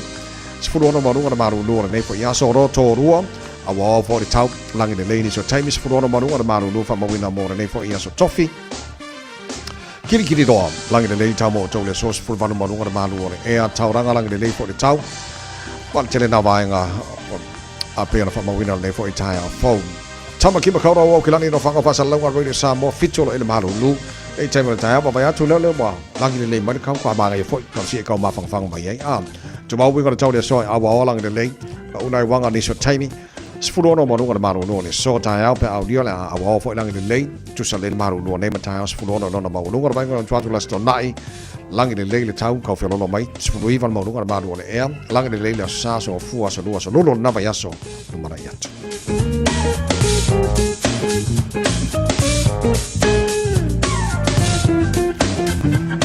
Mabonga umarau tu na mai lawa tau nei tai mala tai ala tunu o lalam papa au ni savai ngor kelope e ele tel tunu ngolo manuia mali tau mo tau ile nei foi aso fo wata tu o liam tau to mor with Samoa Fulima e wa tolu amo e na o se forma tasi na wata nele tu la fitu alo fa taile tunu mai taimi na afati ai te lo vai ngor sila ile fale tonu le tau ma se la vo Wellingtone mai si vai ngor mo tu matu foi lele sa ele fasili na fasili ngia pe na sa ofa maunga la vai tau ia sa tuinatu moto telo la tau ai foi sila ngona na maua o tatou e monia ia fa maunga la vai tau tuina mai ia pe na fa tuinatu fa maunga o moia la vai tau tuinatu le taru po kalame ai ia lava ngona e tau anu no fasau ni tātou i so taimi a langi le leili tau e mai le tue le aso vi ia le tua a awa masavili matimu e o vaenga na e tau ona no fauta le iei tātou e au ngā lal tala le tau iniso taimi ai i le tangata lava ia e te tau alava ona no fasau ni mano fata pena le tangata ke le whakarikali se i sauri kalor kau pe le almano si o kimu wai le whameri kalor kau o mea rasko le la kimu au i Evan Deo le la a ka wa au kilangi a koa no winga la a kimu mai o i Otara a la langi le lei ma ko piko shifu yo vaenga mana e a fie lalo o le tau pe a ia wala on tela o tau au kilangi kiri roa Wellingtone so ole au onga taua o tātou te pēnā so staimi a rangi le lei tau vi ele tua kerenga ruenga mwhaina whai vari whale mō de wau e mai si mai ngau ia whale tonu whale tau e whao al common sense ka penga le lei po a me tau te pēna lei ai pa a kusape o la kaula mai la vai tau a kiki lo kwa e wangi marisa vidi whaine me whikau i mar tulang o le tau nai ona ia o ta ora na malo fa tai le tunu nei tai au fo a fo vai ska ko ki ba yo ngi kofi se fa mo o fa mo le sia ka ko wa bi ora ka ya fo le se ko o le lo le mo o ko ke fa ko vi ai ti le lo fa nga lo ngi fo ka ya o me na ma na ile fa ma tu pel tar bo kala fa le ti o tai o te le no pe si le fie ni si le tangata le no fa i le awala fa le vainga fa tali le train i man rewa o ti lo atu o le los fu le tele tasi na vara wina i leo la so lulu tai o la so lulu on os tangata was fa ia enisi i le no fangale i fa tali no fa fi i man rewa o lo fa sitting ia le taimi na fa tali pasiel tangata le i ona o le titi lo atu fai mai le company pasi o le pasi muli e a fea i na tu ua le vaenga tonu le sa faatale le pasi le fast for 5 minute ai le i tupu le faalalave lea so te leo mautinoa la po sa o le faitau o tangata i le kalena i le timetable o pasi awa sa le tatauna iai i le no fanga lea pe afa pe o pasi muli lea na taunu atu tangata le iwa fast for 5 minute ke kanu aru le pasi muli o le si pasi so ai o le 5 le tae o lo noinga la e se ser kai milenga o le tangata lea i fa tale pasi anyways o le tala na nambal tulanga o los fainga fa tai o le tu le na ave le farmai melo mo serious conditions o na manuanga ai fa tai o la mo le ola poina le o se tamata lo bo su fa tau sanga o le tu la i ana nafi famasinonga Manukau District Court tangata na le na mo dia leo ma mau leo ele mau te ese mane mele na failos fa inga i o yera na le fa tu puina fa la fo le ke le ma fu anga le o mai leo pe ese na fa le tangata le tulanga a te lo le sona ta u mo tato malama le timetable pasi a fa pe a o le time mul le pasi o le ka anga le sfurulua paulang har kai me ka nga i le vai nga fa tale le pasi ia nga fa de kari le ko aru le pasi le limal ta ya kai bi fa nga ka nga o i ai le ole ke or kasi wole vanga o pasi bomoe ave pasi ya la ke ku fa ka pasi i il pe ko le o ke le lo ispe tonu por me feo ai fa solo a ko pasi taulanga yo kilani mai si vai nga i manure wole tupu mai fa la vele il ta on nafi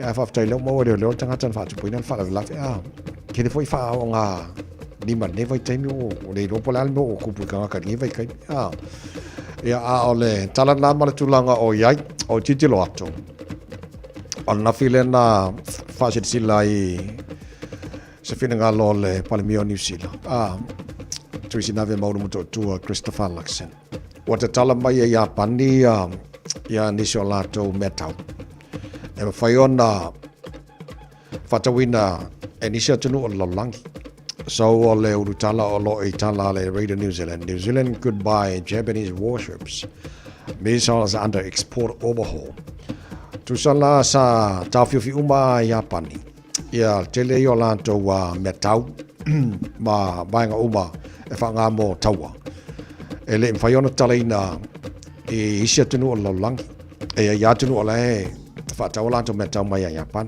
aw na filalen fa sit sila mai o le lau titi lau tu nga lo le par mi New Zealand e le no yo no fa tawina New Zealand ne la to meta mai o ya pan wala tala mai la to ya le no fa tawini la to meta ya pe afu ko ni vai kai mo ka ko yai a tala no ya tu ni meta e tala no nga e pui nga o na tangata nga pa war ngai ele ka ngo fi ngai me o me ka ka fe me kupe e fa alwe atunu yo America ba Iran ba ya tunu isala elu Lucia ka fe ngi kupe o fa ngai la to nei pe fa ka pe fio se la opinion ai alu kupe ngai me o me ka usol ngai fa ngai ka nga ka no fi ai tala no meta so se tunu tala no in meta e tala no e va ngai pui ai on tangata ya pe ako po mai fe per ne vai tai mo tato ye ya le se fai unga le fe unga le li par mi ma lang fai nga malo pe ka fa ka mai ka ko me ka ai manga ye o ila fa ku fa la ve ye fa o di mangi ye o ai o fa nga me ka una le a wa pa nge se po mu lo ba o mai mo lo fiu la vale mo lo fa ku fa la ve ko ngi se nge o manga fo na ya onai ba nga na pio na ma wol tar ba kala me ne fo chai ao fo ai ma lo fa chai le tunu ila mai mo lo fa fo nga nei va ngo de chai ao ta pena le nei fa na ta to ma tu on sa ni via moi ma le ma ri li ka ao ma ru ru mal tau ya on sa i ka pena kai fa nga wi ma ve fo ba mo ri la o nga ke fo pisi fo da wala ko i ka me ki da on ki ka ao sfulu i valo chale chola fi chola fa fo nga po kala me ma lo le tar ba de samo Olo tato e pelu ngol Facebook mari YouTube olo de Samoa male FM 106.1 i Samoa. Fama boy alo nei tai kong ko on kasi ka ko kasi di ma ko du amo tinga yau kilang. Ma lo se fo good morning. Malena singa wata waso wata ma waso ta ma fai mai le nei wa. Mama le tama le topa le fa moi moi sala basi.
Mama se ave na beata polo polo le bafata.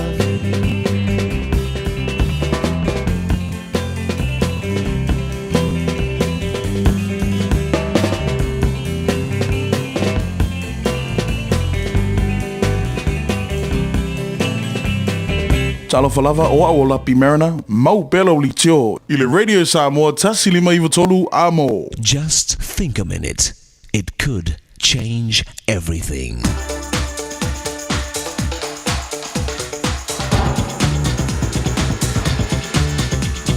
Think a minute. A husband and wife had not spoken to each other for days. They were still angry at one another since their last fight. By the 5th day, the husband realized he had a problem. He needed his wife to wake him up early the next day to catch a plane for an important business trip. But not wanting to talk to her and lose the fight, he put a note on the kitchen table. It read, "Please wake me up at 5 a.m. tomorrow morning." The next morning, when the husband woke up, it was 7 o'clock.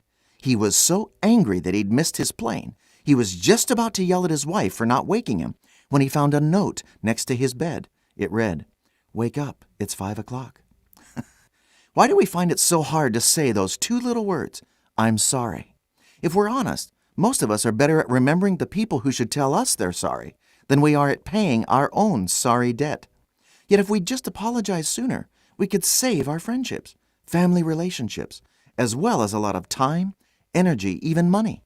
A British study showed that 37% of people who had sued doctors or hospitals in court would not have done it if their doctor had simply apologized to them. You know, when it comes to taking the blame for something, most people fall into one of 2 groups. The first group almost never thinks that they caused any of the problem, so it's always someone else's fault, and they should apologize to you. The second group of people often blame themselves for causing the problem, and they apologize quickly. But both extremes of always being a blame taker or a blame shifter are not healthy. So the key in each situation is to be honest. Then admit that since it took both of you to cause the problem of offense or misunderstanding, it'll probably take both of you to get out of it. Jesus Christ promises that if we'll give Him total control of our heart and attitude, He'll help us to start seeing and understanding ourselves honestly and responsibly. So we'll know when and how to apologize in each situation. He'll help you to forgive those people who wronged you, so you'll finally be free from the burden of blame. Just think a minute.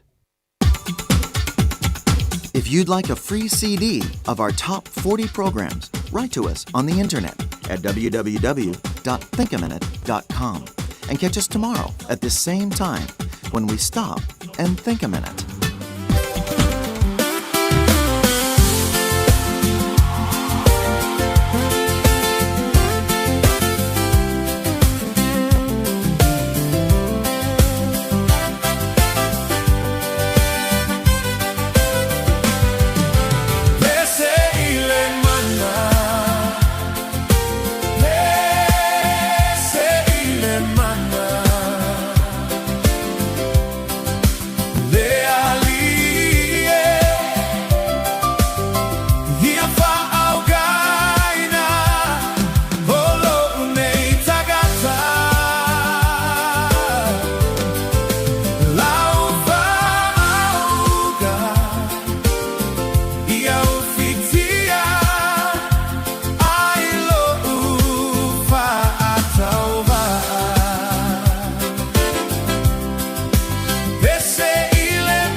Utagata fa'alata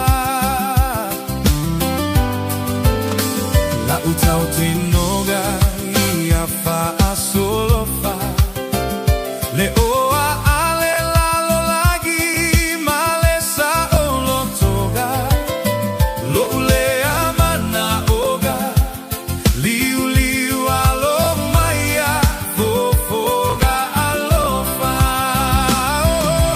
Ese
Alofa Samoa. Waule ne yo kasu tialu. Awal suia lingila waule kio. Aeva eva mai ina se fudu lima iva kolu. Amo Radio Samoa. Vevela a.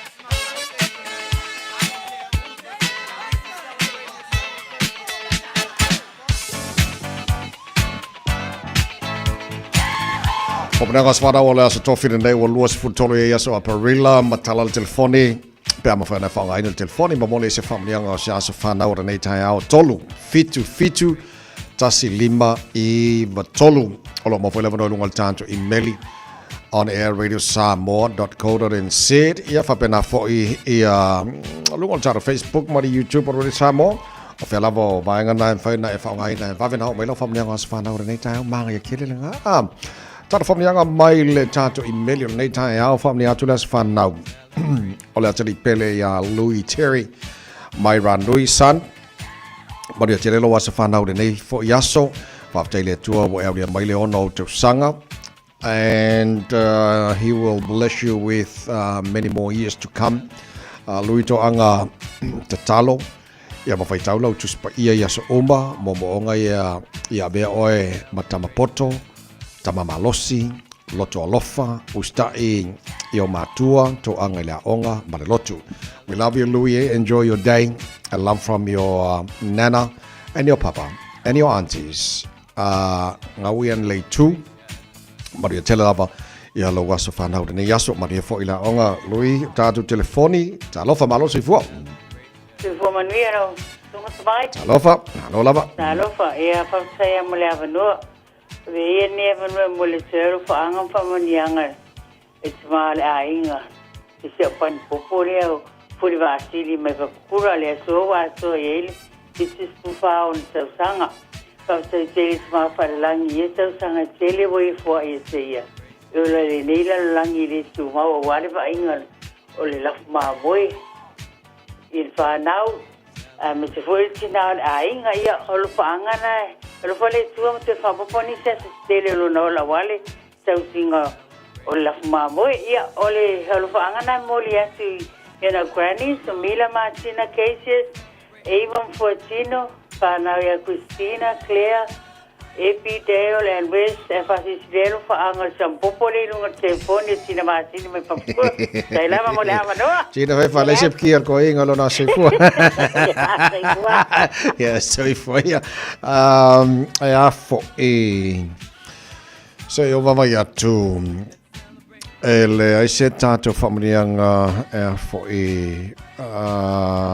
okay ta siltar familianga lewo matul tanto emailing mal tanto telefoni for mai o tanto familianga na ne fo taio fo ja lei ole fo se o vala watu le sala ni alo si alo fa mea si ma se pese nga fa mo le si ave fa mo nga le pule nga mala fenga renga radio Samoa ia nga warwaku mai le pule nga mala fenga renga radio Samoa mal tana pakala be malu le taiao family atu to wasa fa na so very happy birthday to you all Maria tele la to wasa si fu ne fo yaso e pese le mo ai no to los for lima la bar solela susulu mai ma o mana tuai La Samoa le nu'u o te nofo ai Pe wha pe whea na ngalo atu o I lewa ai Samoa o le penina o te fia I ai O solela susulu mai ma o mana tuai La Samoa le nu'u o te nofo ai Pe wha pe whea na ngalo atu o I lewa ai Samoa o le penina o te fia I ai Hangi mai se matangi E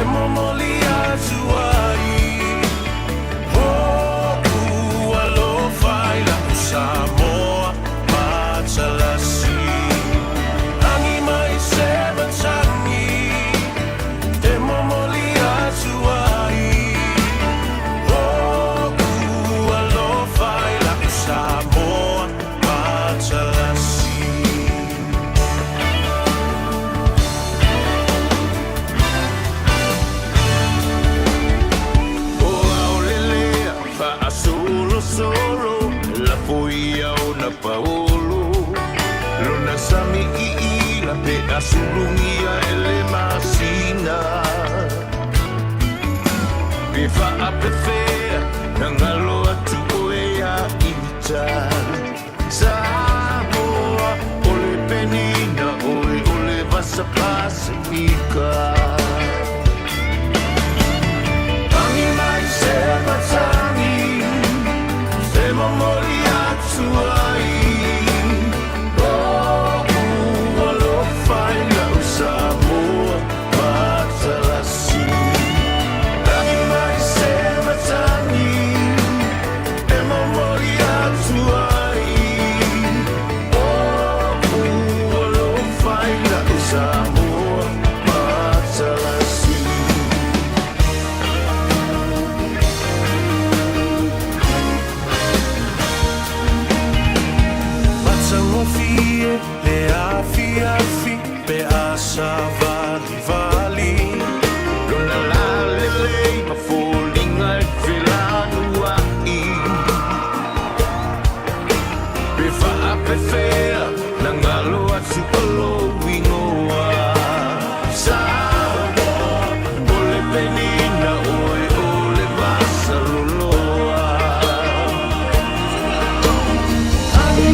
Alofa lava, o le si'u fofonga le nei o Samoa, le Radio Samoa.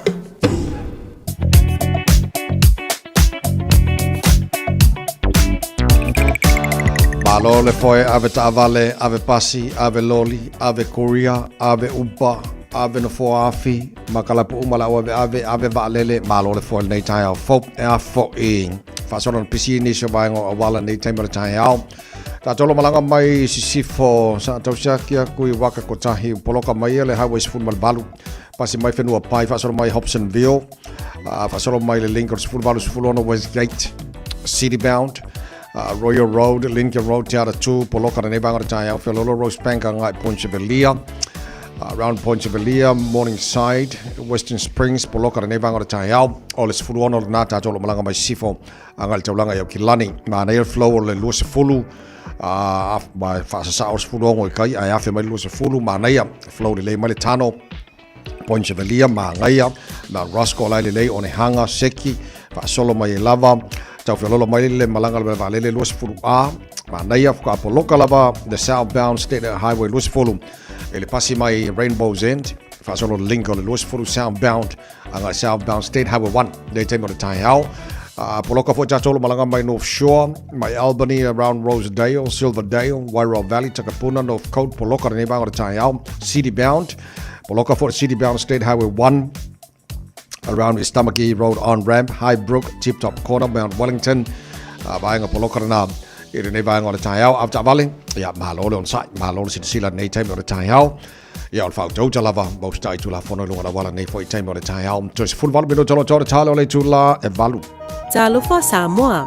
E mawhairup so sonia tu Dr. Chen i ngasinga se ole mai suka, toto maulunga, ti ngale tino, fa pa ui non pauna, mai sela, manyeso malikanesa. Maule tia fa mamai lo puta, mali paste, mo nifo tinga, mal fa mnongi no lo fufonga. Fa bear products, po olo have so sonia fa alam mali mole ma dark spots o fulinga. ua tele ngali ua mawala tau pepe onar sosoani a Dr. Chen. Ala au noi le lua fituono tolu fitu fitu, lua fituono tolu fitu fitu, pe a fiuane i le lua ono Great South Road i Otahuhu. Mo tupe wha moni Samoa, mana tua loa le Pacific Easy. O loo wha wau pia le tātou papitoa nao le limatala te tongi pia whaunga aina le Pacific Easy app e wha tino ai au tupe wha moni mai lau telefoni whebe ai. O loo awanofo le tātou direct transfer ti posi mai ai au tupe le tātou account ma wha mani aina fasili luma le telefoni ma wha tino la whaina lau tupe ai nga whapitoa. Mo le tongi no pidio le bai, mo li te ngā tupe so se whare tupe Samoa, pe te tongi ni no ngā tupe le numpi wha Samoa Housing Corporation, UTOS, Samoa Land, ma so se au nanga Samoa, o lo mawhai na whatino uma in tātou au nanga ole isi pay. Mo le silafia, o whasoporia so se vahenga ni usila i o tātou la, o lo awano fo i o tātou ofisa i o taro mamangele, pe whaongale Pacific Easy Mobile App, bo le direct transfer, whasawa i lo taimi, ai sili ato na whasawa i nau tupe wa taunga tale penisini. Mo nisi whamtalanga bala au le telefoni o Valselau, o Tasiono ono, po numero masani au kilani o le lua fituono fitu iwa fitu wha, ma le lua fituono fitu iwa baru wha, Pacific Easy o lau paanga mo tupe wha mo boli Samoa. Ta penang whanau malau ai ngā atoa, mo se ta whaonga winga ese i le Auckland Zoo. E whitau le lei maltuanga wa o ngal whanau ia aperila. Whaalongolongo i whaatal noa ngal autau simanu, patamata la lata i Leona, Taika, mai simanu mai Afrika, Australia, e ova hatu malutol wafe manu mai so se tua lalang. Le Auckland Zoo, whaata whauta mai timale ainga, o se asere tumu i fianga. Tuatusi, Motions Road, Western Springs, Aukilani.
feel it in Samoa ya mala mala malita ino le sua le palua vama le sula tonga ya manatua utupula ngatala voine ya so semana ufa ali ali malu ay tile fa Samoa wana ole nanu fa amole mole so tay fi filo malu ole to feel it in Samoa ya mala mala malita no le sua le palua va male sulla tonga ya manatua utupula ngatala voine ya so semana ufa ali ali malu ay tile fa Samoa wana ole nanu fa amole mole so tay fi filo malu now now ya e mawale poto sili sili sili awane ya ona olo lua ia sili sili lo loto. Bueno, kama ki Wellington en pespesenga le tai ao le tautua re sa mos fuli mai vatola mo no choice futasi minuto lo to tale. Ole tu la valu taro tala mai sa mo pe tala valu e le tai ao nei fi feel nei tai mo le tai ao. O fani fatas mai ia le fionga pesta tama le langi Barbara Edmonds o ia ole so opu po le spokesperson for finance, economy, savings and investment ale Labour Party tatal nol telo ni survainga tangatal swau tangatal swifuanga o ama economy New Zealand mo be on fa pena ia afia mai el tapo kala mai talo fionga pesta tama langi ba lo swifu maria kia ora. Kia ora, Maloli Suifua Manuia. It's nice to be back. Good to have you on the show. It's been quite a while. Okay, how are you down in Wellington? Are you all safe? And yeah? Yeah, we're safe, unfortunately. You know, my regards to, we've had one person who died in the floods over the last week. Wellington is a region, the state of emergency has been lifted. We had some really bad flooding and some landslips right throughout, including in my electorate of Bunda. So it's been a big cleanup for a lot of our families throughout different parts of Wellington. But, you know, otherwise we're really fortunate. It could have been worse. Right. But my alofa and prayers to the family of the man who was recovered yesterday. Right. Oh, excellent. That's very nice of you. So how is the weather this morning? Is it getting better? It's very Wellington. Yeah? I don't know. It's raining. It's very Wellington. But apparently it's supposed to clear up on Saturday, which is two big things on Saturday. It's Anzac Day. But also the Warriors are here playing the Dolphins at our big stadium, and it's sold out. Right. 34,000 people will be heading to the Warriors on Saturday night, including myself. Right. Okay. Oh, excellent. Good one. Okay. The cost of living, the fuel. I mean, we can all feel it. I mean, especially our Samoan, our Pacific Island families, the low-income families. What's going on? Give us an update from Molea. Yes, so the fuel prices, as our families will know, have increased considerably because of the conflict that's happening in Iran between themselves, Israel, and the US. Now that's having ripple effects across the whole world economy. So, for example, New Zealand, we feel it the most in our soaring fuel prices, but that's just added on top of what's been a really difficult last few years for many of our families in our communities. They were already doing it tough, but then the fuel costs on top of that have just made it even worse. And, you know, this is where we've been holding the government to account. They were elected on a promise to fix the cost of living. Right. And I don't feel like our families know that that's even been fixed. Things have gotten worse. So at a time, you know, this week's been really interesting in politics. If other people were watching as well what's been happening in Parliament, at a time when you have huge uncertainty, huge fuel price increases, food prices have also gone up, inflation has gone up, unemployment is really high. What's the government been focused on? They've been focused on their leadership and, what's happening with the National Party. So to me, I think that's a really clear indication to New Zealand that they're least worried about what's happening in everyday people's lives and more worried about themselves. Right. So things would be a lot easier to bear now if it weren't already so bad. Okay, Pesta Tamalangi, I was looking at the stock of fuel, diesel and jet fuel this morning.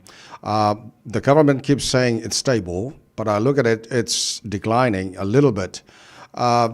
But they keep on saying we'll stay on phase 1. But I mean,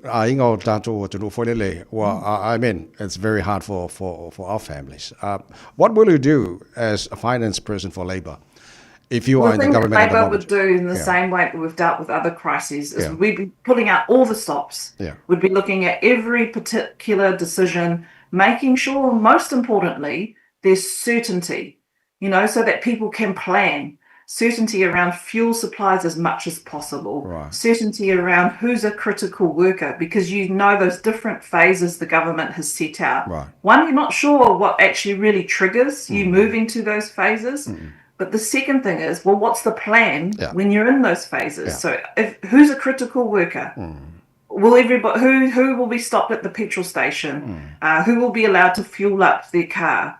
All those questions about the actual ins and out of it, they haven't actually come out with clarity around it. And I know our families, as well as our businesses, because we have a lot of Pacific businesses, particularly in the Auckland area, they need that certainty to know how to plan for it. So, Olea Levang on Talanoina Parliament this week, what was discussed in the Parliament this week about fuel and cost of living? Pesta? Yeah, not much, unfortunately. Well, we didn't hear much from the government for support for working for more support for working families. So we know a couple of weeks ago they made an announcement that some families will get some relief.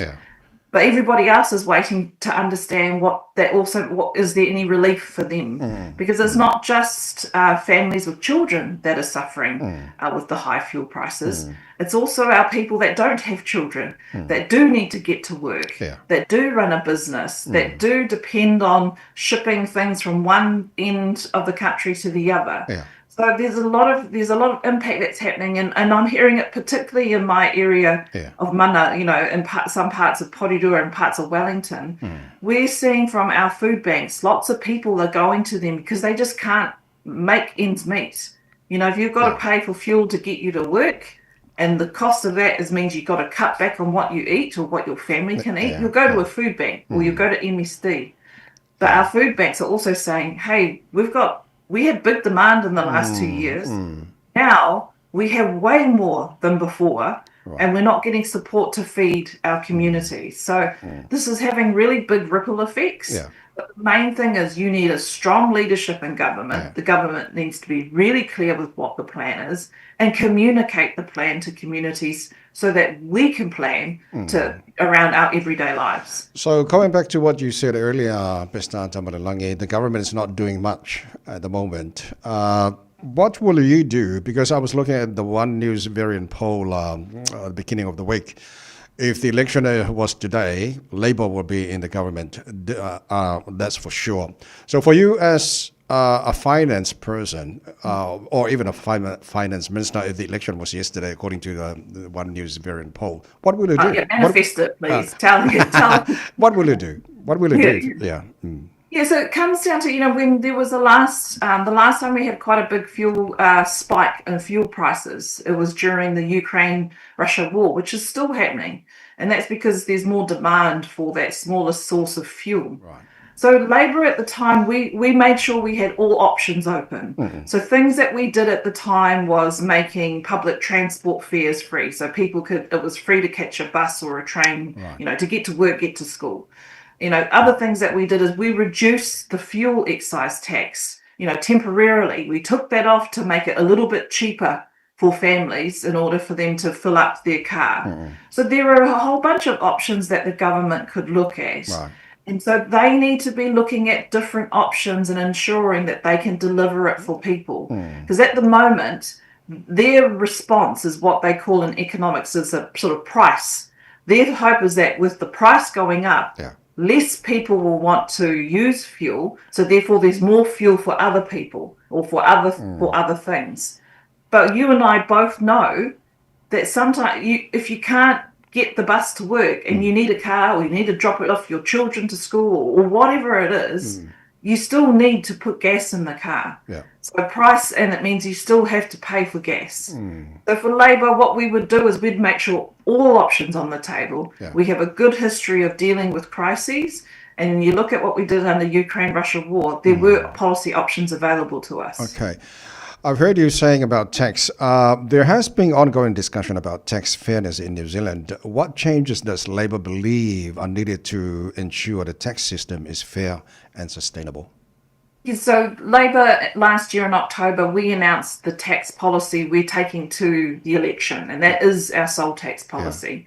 And that is a simple, targeted capital gains tax. To keep it short, 9 out of 10 New Zealanders will not pay this tax. We are one of 3 countries in the first world that does not have this tax. And what this tax targets is if you're 2nd, 3rd, 4th, 5th, or if you're like Christopher Luxon, who's had 7 homes, if you go to sell those homes and you're not a proper property investor who actually pays tax on it, you will get tax on the gain. So the profit that you make, not on the full sale, on the gain. The 9 out of 10 New Zealanders won't be affected by it. But where the element is, what we've said as well, is every dollar that Labour raises from that new capital gains tax, that'll be committed to health. And so this other policy that we announced on the same day was 3 free GPs for everybody. And why do we believe everybody should have it? Is because it's universal. That's the way our health system in New Zealand should be. It should be universal. And if you save $1, if you spend $1 in primary health care, you save $10 in the rest of the health system. Excellent. Thank you, Malo Faftai, Mr. Tamalangi. Okay, 30 seconds. The Anzac Day coming up. What's the importance of Anzac Day? Anzac Day is a national day of remembrance for those who fought for New Zealand and for our freedom across the world. And in particular, our relationship with Australia, the troops that we sent.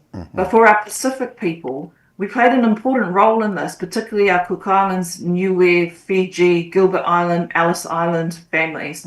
They sent their boys to be part of the army that fought with New Zealand and Australia. So it's a really important time to take stock, especially at this time when there's a lot of conflict in the world, to reflect and to remember people fought for our freedom. We should ensure that we try and keep peace. Barbara Edmonds, thank you so much, Monetaimi. Yeah, stay safe down here in Wellington. Thank you very much, and whaftaiti lama mo le avanoa. Whaftaiti lava, le whionga Bestata Malalangi, Barbara Edmonds, Malatanoga, and Eitai, all to Tomorrow with Samuels for Lima, Vitola, Mota, Tonu, Letula Valu, Tato Talaba Samo. Usi mai ala whaafofonga o le whaapoponga fo ele nei o talafau mai Samoa. Awina sa mai mo oe e lau leiti o whalongalongo le Radio Samoa. Tasilima iwa tolu amo. O te toe whaatalofa ilo tātou o tino o tātou whenua i rei sa fau. Tala tau longo mai Samoa. Usi mai ala whaafonga. O toi ngaruere te tai leo le sunga i ali o whaatau malama au awai ni ai einga. Ua whaailoa le sui komasina le sunga le a tau ala Samuelu afa masanga. E pe o le nofo wawa ia mo se vai teimi po le probation. Ma le whau tuanga e tau filo na toe whaao ngā o wheso ta inga tele vavave whaao na po nei. Po le social media. E toe tala no ai le mata upu na mafua e na wha mutala na tautua wha leo. Wa whaailoa lea ia inga le sui komasina wha pēma le mafua anga. O le toe uru whale atu o lea tai leo. E wha waula na tautua i le mtanga luenga. Wha alia li a tau o le sa Samuelu afa masanga. O le wha mao ni ai o le morianga leo. Lea na sue ine le wha amsinonga wha i tu malo. E peo na sa tua i ai le sunga li o wha tau malama au ava. Na wha vai ai le wha i unga e toe talia i le ngā ruenga wha leo. Ma tu i ai mai ai ngai te tau o na ia tau sia. Ke lora e mangingone kula fongo. O leo ua whaonganam ka upu leo whaaleo ngai inga criminal charges.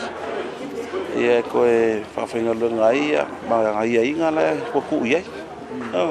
O ia inga? Ia, o ia inga ia, whawawa ia isi kausanga. Ia ma, o koe rurunga o social media i rem ka upo, le o whenga lunga mkanga rua. No, pionga ole sa no filma ia ole foi mama o ele mesmo. Eu não mais ainda falo com baba ia. Estou fina ngalo le o mai tau watu o lo watu sa ai no mai he le sai for crime ale na malino le mesmo. Le ola ia o ko ro rank or inspector. Ia superintendent ma assistant commissioner fa uru section kai kasem kana rua.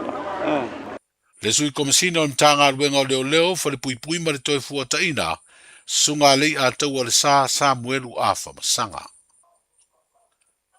O lo fa awa upesu e su e ngā leo ini ali seila se to ono lo tua ia, i lo lato umia ma le fa tau mina antu le nā koti po le fuala au fa saina o le aisa. Ma ua fa iloa le sui komisina o mtanga ruenga o leo, fa le pui ma le toi fuataina, o toi lua va yaso o na mai a leo ia su e suenga. Peitai o suenga lo whaanga solo, ua wha mautu ai nisi o mau, e mawhai e o na mōlia nisi o ia ali i seila, i le solitu la fono o le official corruption, po le mōlianga leo le whaio ni ngā i o inga wha ala tua, a o ave ai matangata whai ngā ruenga i na malo. Whaalia le sui komisina le sunga li a tau o le sa Samuelu afa masanga, o le tasi o li seila e to fitu ai i la tau na tua ia, ua maliu se ngā i o inga ua ia wha matalaina, o le pule le soifua. O le sunga ia Jack Olef Lafwai, o tōrus fulfātou sanga o na soifua mai a fio anga utualii ma whāti tū i sāli moa, o manu malo le atana ia saunia, ua venei ma whaailonga bo le loko, e ta ia la i le sini o le atoanga o le onus fulfātou sanga, o le tātou malo tu to tasi, leo le a whaailonga ma whaamanatu le masino iuni o le neitau sanga. O Samoa ua tasi mo se amatanga fou. O le sini au tū leo le whailonga ua malu malo. E pēna sa whaalau i loa aloa ia i se sauninga na a waita i tai o le malo.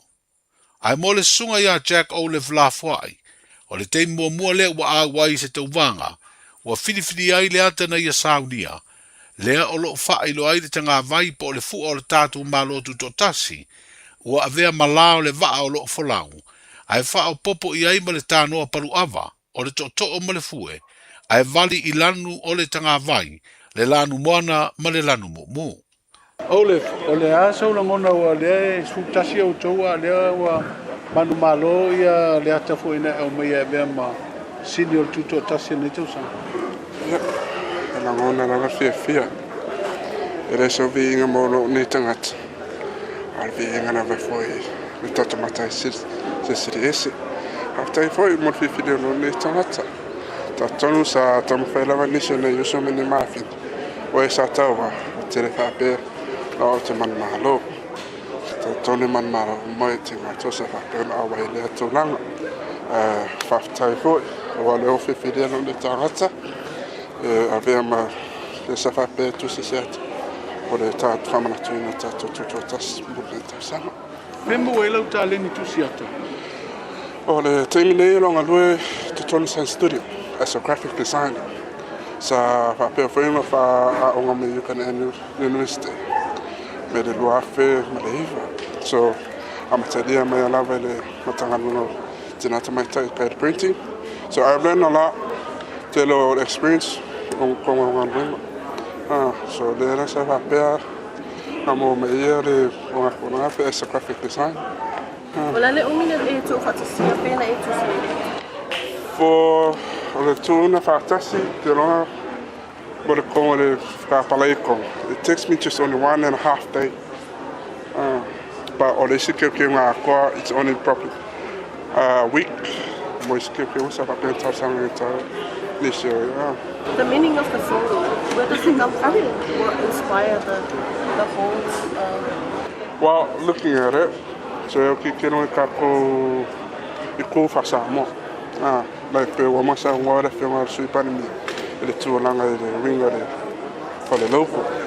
Ke la ta noa ia ma le folau sa e tatu tatu sa mo me la yo me timini le sunga ya Jack Olive Lafua i o tuali i mawhati tui sali moa, le ua sola ma le whailonga tupe tolu afe tā la, ina ua manu malo le ata na ia tusia, ua avea ma whailonga le whamna tuina le ona sa furu whata usanga, o le tātou tuto tasi.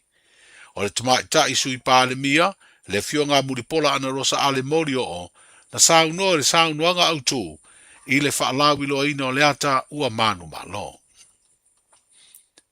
O le stofil nei vai aso fa mo mo fono ai le komite o tu nga va mo le fa mna tuino le tuto tasi ma ka peteni o fautasi ono le o fa mo tu le a wai fa anga tamai le tai ai o fa ilo le te fono le komite le fionga le sui komisino leo o lo o tala pe le ava no e fa udo tu ai ni va atulula fa pe ma pau o fa ilo ai fo i le te fono o fautasi e lima mai Amerika Samoa o le a ese lava le latu tu unga e le a wai fautasi mai Samoa leo lo alo i foela o papa.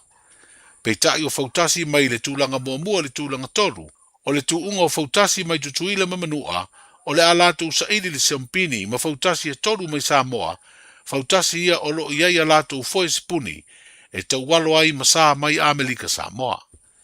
O le aso ngafua le aso mua yuni, o le tuunga fautasi lea mo vae ono mai Samoa, aso lua ai le aso lua leo yuni, le tuunga fautasi e lima mai tutuila mamanua.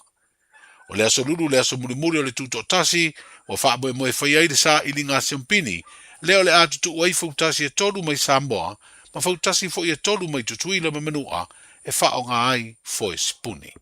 Talai o nei aso, soifua. Talofa, we're the Katinas. Talofa, this is Pat Lam. Talofa lava o aola pi Mariner, mau pelo li tio. I le radio Samoa tasi lima iwa tolu amo.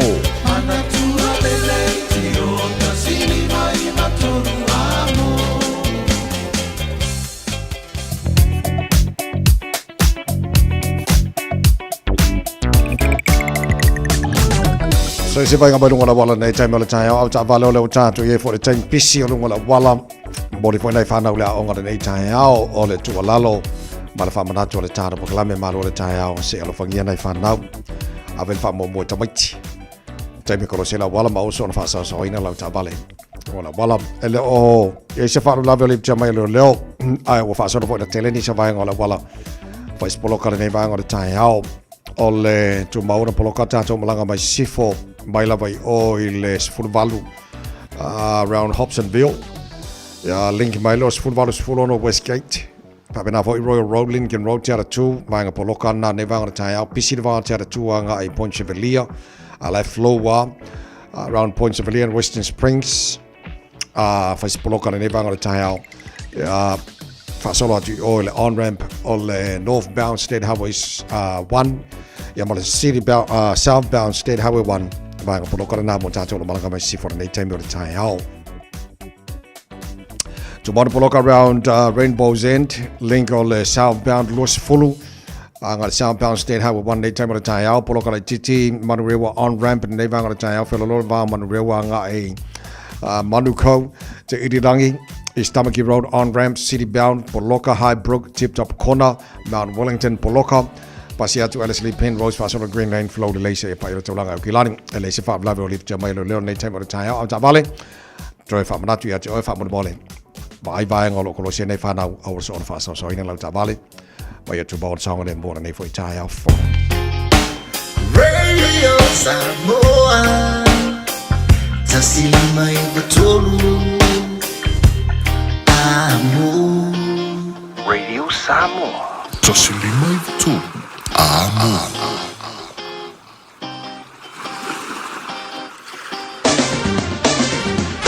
Vai kala tamale talo tauro nei taimi o le tai au le tautua mo Radio Samoa mal por kala me malu le tai au le nei stofi o tātu ye luas futoro e aso aprila o tāra folau ngara dua fe luas fulu ma leona o te ale iwai Samoa ma batu o le luas fulu ma le lima le vevela o le ea e le nei taimi o le tai au e tu mawinga o le tau le atinu e awa e vai ngo Samoa langi le e vai ngo Samoa po o timu le nei yaso faisi vevela o le e Samoa tolus fuma lua degrees Celsius lona maulunga luas fuma lima i lona mawalalo so o winga fa mawina na tau mo Samoa mo le nei stofi ya pa angal tara pakalame Lungo Facebook mari YouTube ro Samoa, America Samoa pena foi Samoa. Ia malungo le tanto FM 106.1 Samoa. Malo la versi fu manuia. Ele nei taimi ole taiao. Tara baba ile tau i Australia malo le sui fu gurai mate. Ba ngal tara baklame ele nei taimi ole taiao. Le lo mo Canberra malulu luolo yang. Ele malulu nei vang ole taiao. Ole afa solo ina awa tau. Ele la mo Canberra lo sumal tasi. Al modunga dal mafan fanal e fa mawina. Ole la mo Canberra le so.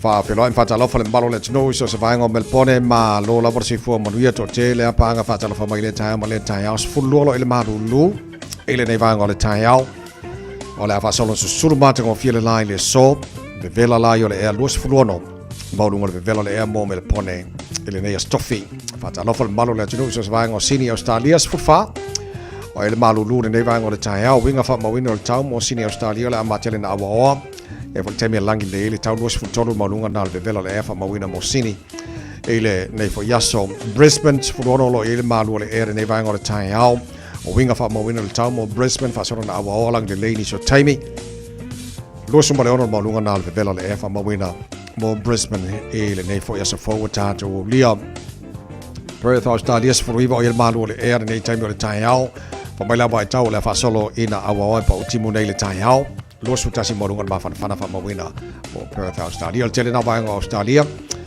male tulango ile tau fa mawina mo nei fo yaso ni sol marolet no ala lamba pa au ni so ba Australia le om faina maua ile tulango ile tau mo to fa mo mo lo manu le tau ile nei taimi le tai au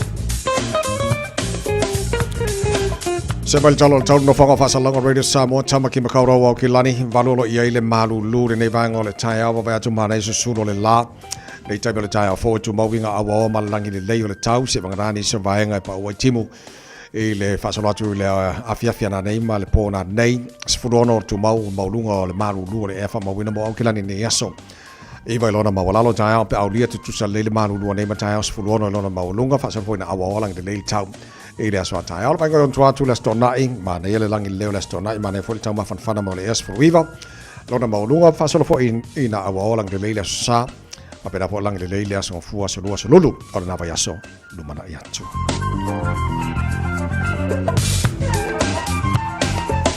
fa momo o mana tu ina mai la vai tau nei taimi ole tai au ina ua se fulu male lima le wati anei ia le tu la evalu taru tala na mai Samoa o nei fo tai au fo o lona winga la le ua titilo atu le taimi nei fa aftai fo le serial data radio Samoa pia o manino mai nei vaenga ia ya wa pe nei vaenga sa tu lo fo le tara no ngala mtanga nei va so tunga fo tasi ya mal tulanga o yai o le la mo manino lima fo tasi mai tutuila ono fo tasi mai ata to Samoa even though ala tu le no le o pe te wini si fo tasi fa popo le o mane o motino mai se le aso e faia tu unga al hit tatu fo tasi mai tutuila se le aso e fai hit mo taro fo tasi mai Samoa on a piki le top 3 le la monino mai le tasi le va sa fa del tali ale la motino e piki na le tasi lua tolu ia o va mai tutuila fa pena fo ia tatu va mai Samoa e ona so le champini ma ne foi la fa nga uma foi spuni ia ile suanga champini ma na ia lan tulanga le o yeso fa fa lo monino mai ne va nga ia mo ta penanga ia mo tu tasi on tatu ma lo o le foi na tano no ma le consula le so nafi ia le fo amaton ta pena ia tatu foi tu tasi nei au kilani ia awala va fa mana tuina foi o le aso ta ua ele so ifango tatu uma Samoa ia pe ona ia so mo uni so nei va ngana manino mai nei tai au afa nei sia tatu tala mai Samoa nei tai au te fa sala wina mo oi pe tale tu la se fulu mo le rola o le so mo fitu le po ana nei ta lungo tatu tala mai Samoa nei va so tala va e tai au se fulu mo le fitu o tale tu la valu se mo la fa fonga fa fitu nei va yaso tatu mo fa Samoa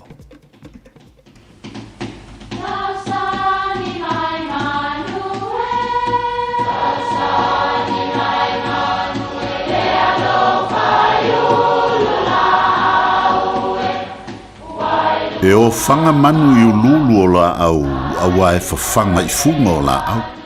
A o le tangata e whawhanga i upu matala.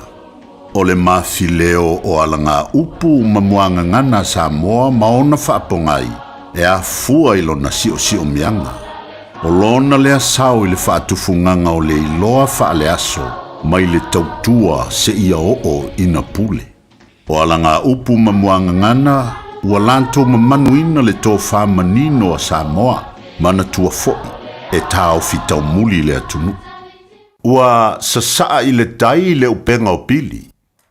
O pili o le atali o tangaloa langi na ingoa i a pili pa ye, awa na o le moe lavala na mea na fai. Na tuli mai ai lea i le lalolangi, mawhai a waa i mawhai ai ana tautua ese. Whapela le tala, ina ua nofo pili ma sina le tawae le awhine o tuia ana tavatele. O le tasi aso, ua mui le to ina. Ua fiu e ai talo, a ua fia ai seia. Na whai a duai nei pili i asina, ia anu lai whai lo tamaa. E sauni ni va ia lava. Awa lava ne i o atu i le aso le whaiva. Ai le lava ni va. Na toso atu nei le upenga o pili. O le upenga lea e whapea na lalanga i whau maa aniu. Walu atu nei pili ua te tau i le ngutu o le ava. Ai ave leisi pito le upenga. Ua puni ai leisi ngutu o leisi ava. O no atu leo va o le nuu. Ua fue ia. Na fue ai lava na tutumu waa ai tu toi pea i ai leo penga. Na wala uantu leo pili asi na sunga. Anu e fai lau tamaa po le alava le mea a fai i a ia. Na ufai atu fo ie, ta pena ia lava ni waa. Ta ita nei lava e vinga i a ai lava ni waa e fai ai. Ia, ona toe sa saa leo i a ile sami. O upu e whamatalai se tautua ua mata ina, ma ua whamalia ina in tangata. So le, ua matua ea lava le ainga lea na ole au malosi ma le lima ola, o le atali i tō tasi o stoina. Ua telefo i nā samo i elu tātonu, e ua moni e li upu, ua saa i le tai leo penga o pili. Ya, manuia lau whasonga Samoa.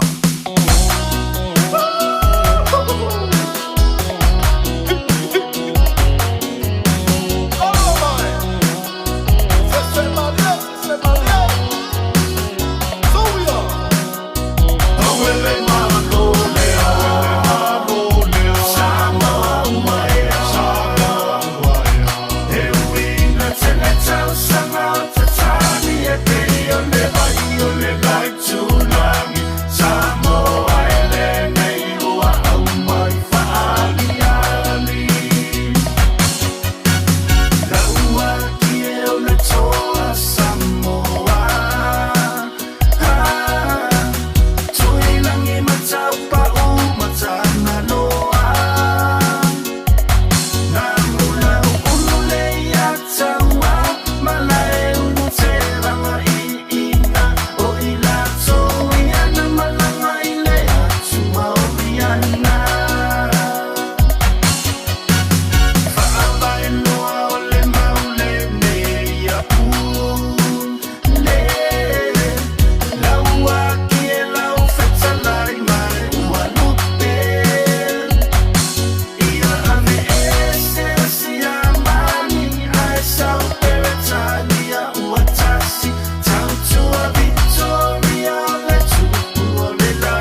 Radio Samoa.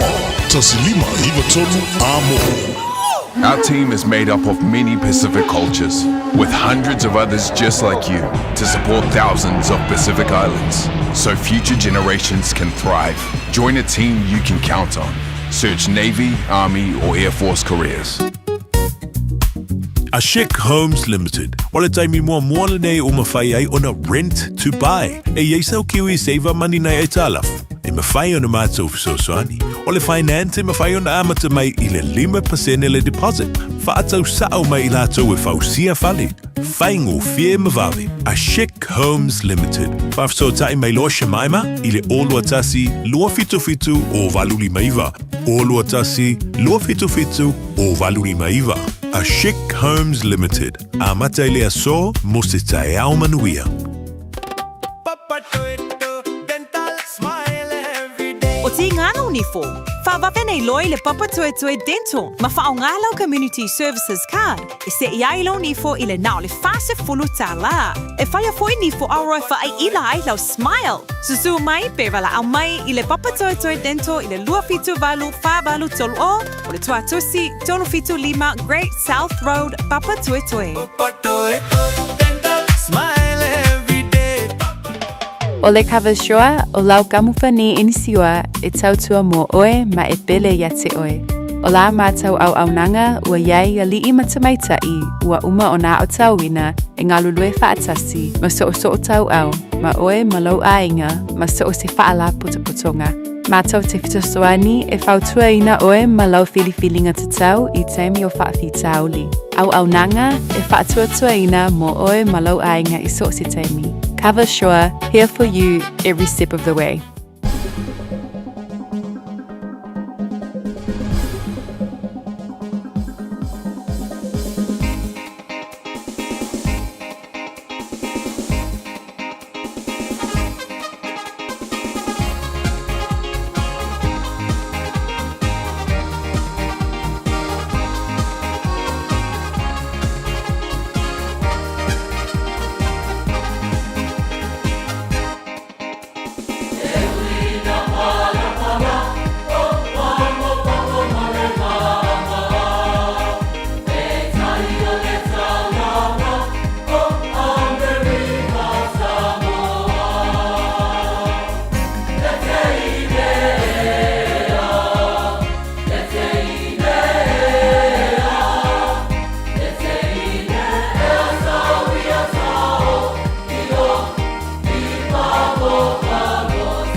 uina porpala le pese mala pese Leone High School ina ua afatonu le July valua mali taimi o le tātu pokalame tua ele.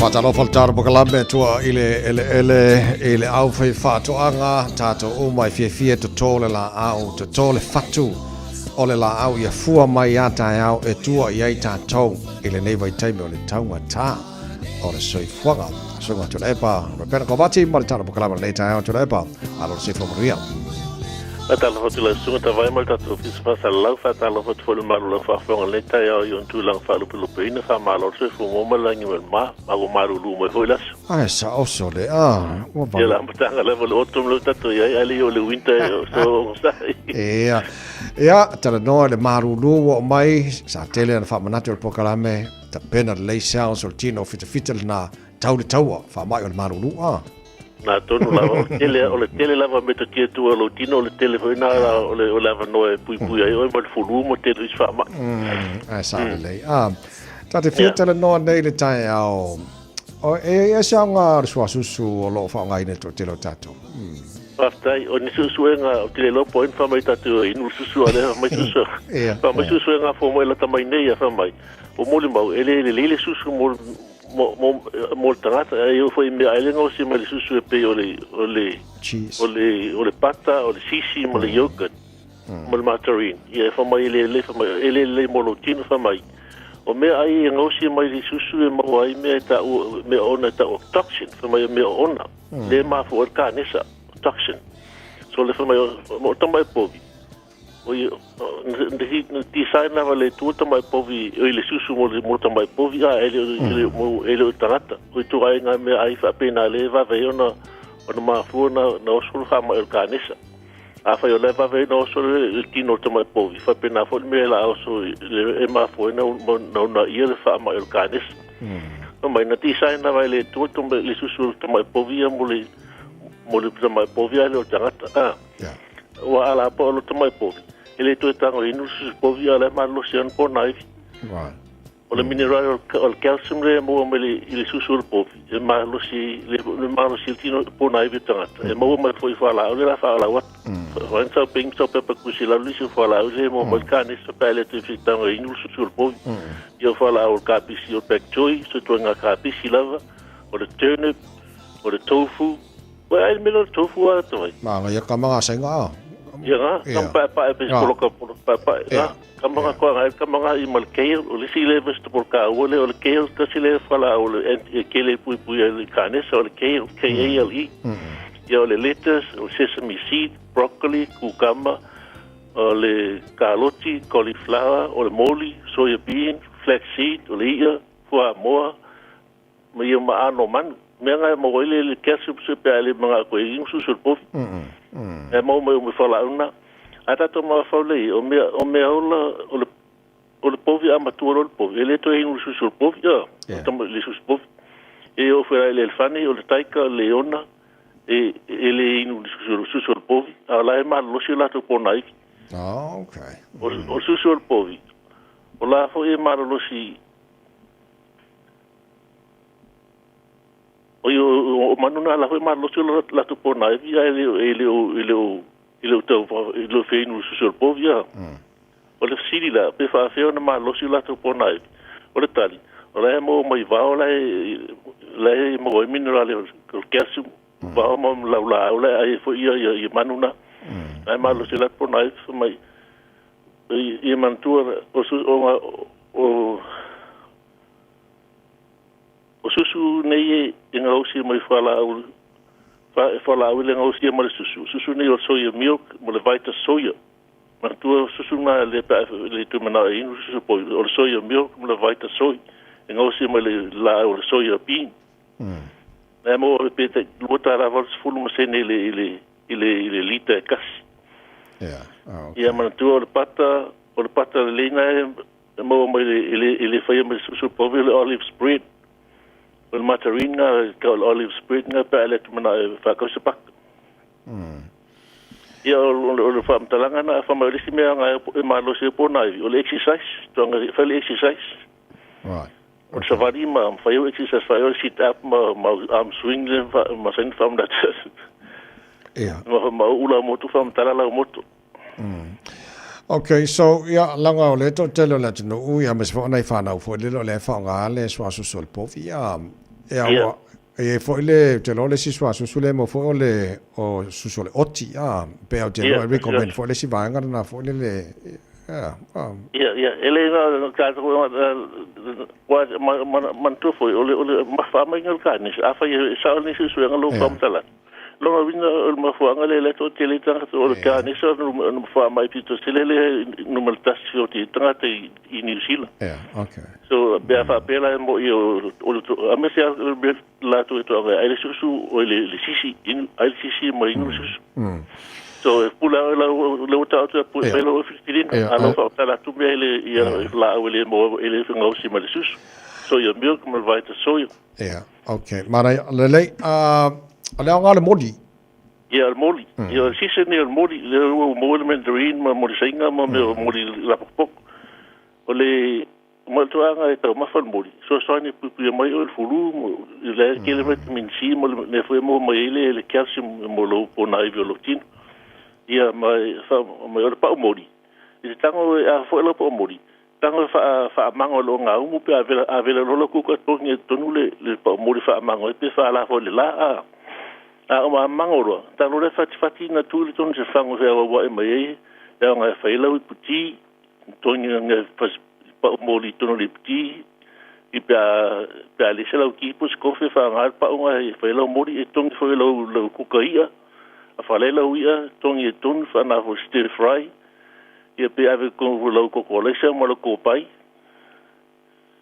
e o fa nga ko ta mo pa moli Mutta jo pa o te let me vitamini me leila ia lo le ano le modi so me langa se fe pa modi nga ia o fa mai pa le pi tono le ano le modi o tipo le modi o fa mai nga ki o ka nesa okay ia na pa nga so fo ale pa o fa le pa o fa fo at pi pa ai o mo pa sa ma nei ja le ole timing e fa mai timing e stoi mori impinga la mo garden center e mori a fa cosa mori fili le kilo pe na craft mori e che non fiang craft mori e titila tela lo tafu ole parpala e se meso se pona e masena na ville shape a fa pio se pona na ma ki ole la mo craft la mori ba vi fanga fu ma kamera ia ma tino ai fu le te la si mo le fa ta o so fu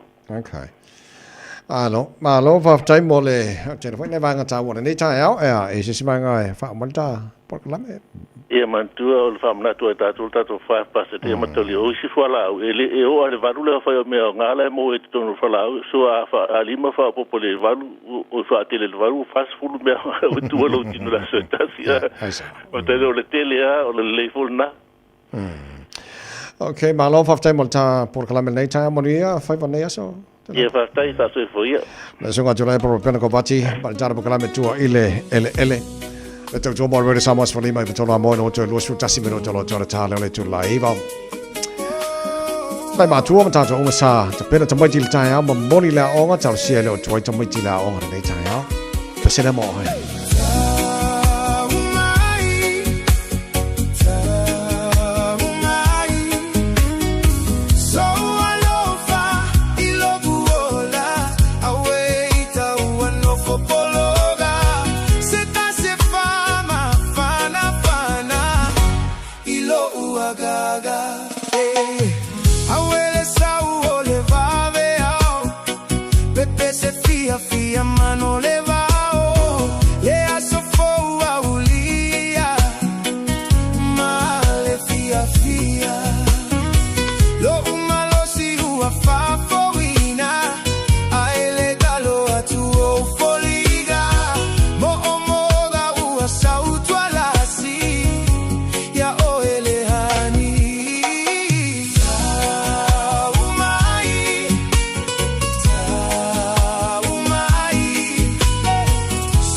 all, so I lay it on the line. I hope you know it, baby, where you wanna be. I'm taking the lead, I wonder what you think of me. What's it about you and me endlessly? Everything and I know she's holding you tight. Unforgettable memories, love in my mind. Can't you see, honey boy, she's trying to find the prescription for the love. She's doing double time. True happiness is hard to find. The kind of woman you are is really hard to define. Say you love me and you never leave me. Oh, come on, baby, better give me some loving. How many times have I told you, baby, this loving you makes me so happy to be, because that's what it is, gonna get you where you wanna be. I just wanna give you my destiny. What you think about me? What you think about me? Oh, is it real love or just fantasy? Hey, hey, hey. Don't leave me guessing in the dark all night. Right down, my baby, make it right. Oh my, down my, down my, down my. So I love ilo uola, aweta uano popologa. Seta si fama, fana fana, ilo agaga. Hey, hey.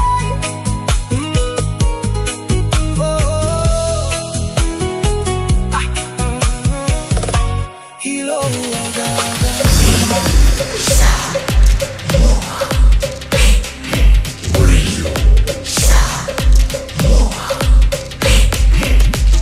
Tasilimo ivo tu, amo.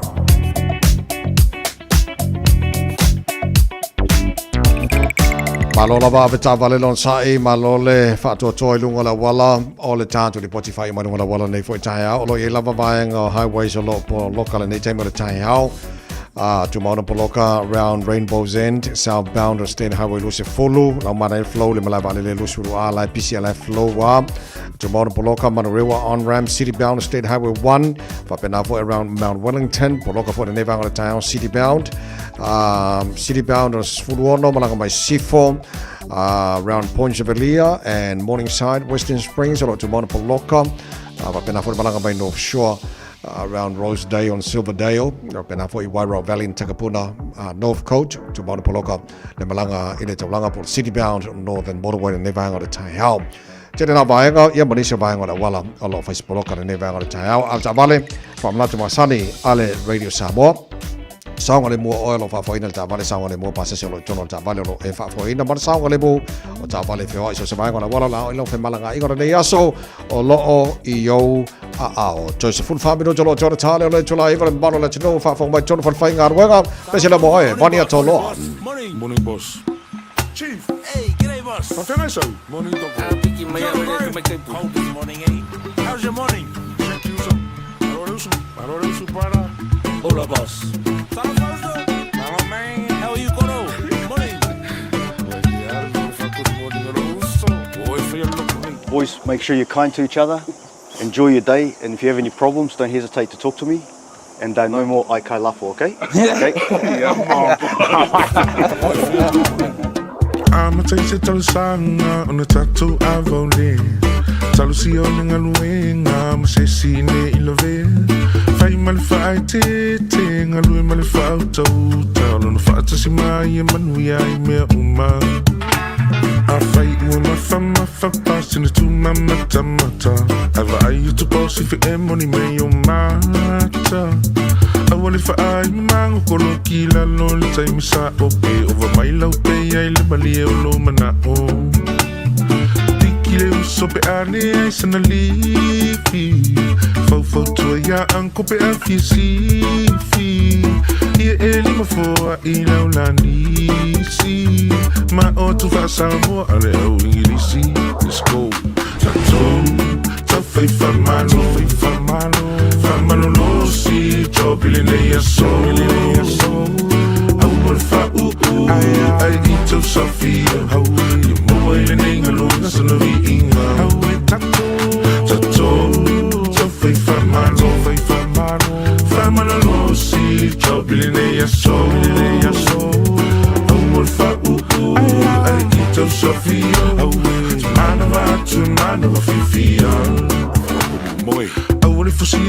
so la falo ole malo si le se failo fa malo si tai ti tali si moko falo ile le ya posa sa uta oto awa o tu si pasi sa ile lang luenga olo ngalu e foi ai lo tongi rosa ile pole so singa luenga ele ole tu si pasi ole tanto fa mauni tatele to pole ni tatu si pasi tu sapendo tili ta fa palani ata fa mauni tu no ti me fe masani te e tu e tangi e umane o yeser tu masati ni le ami e mano ye no nei e to mano ye le langi wo tato to fe fa malo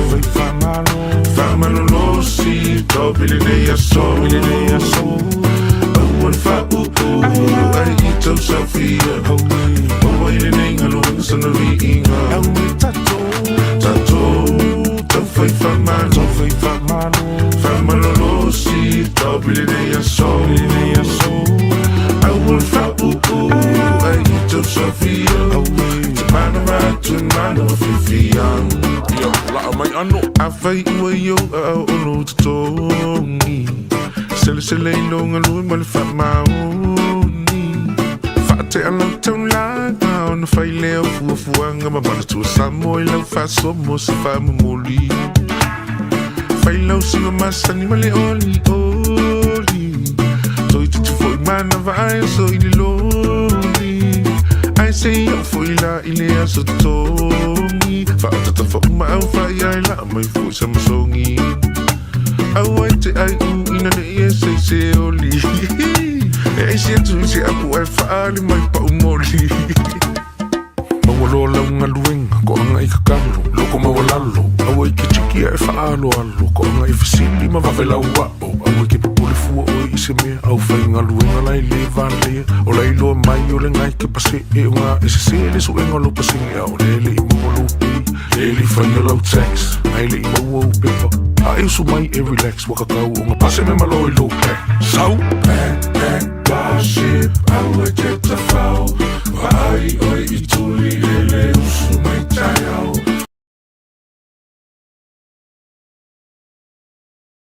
oi ituli le usu mai tayao mai akile ni skali e kau ya skivi oi falangi musika sikamali ile so ifefiloi kama kisasi o kilang it's a tone don't fai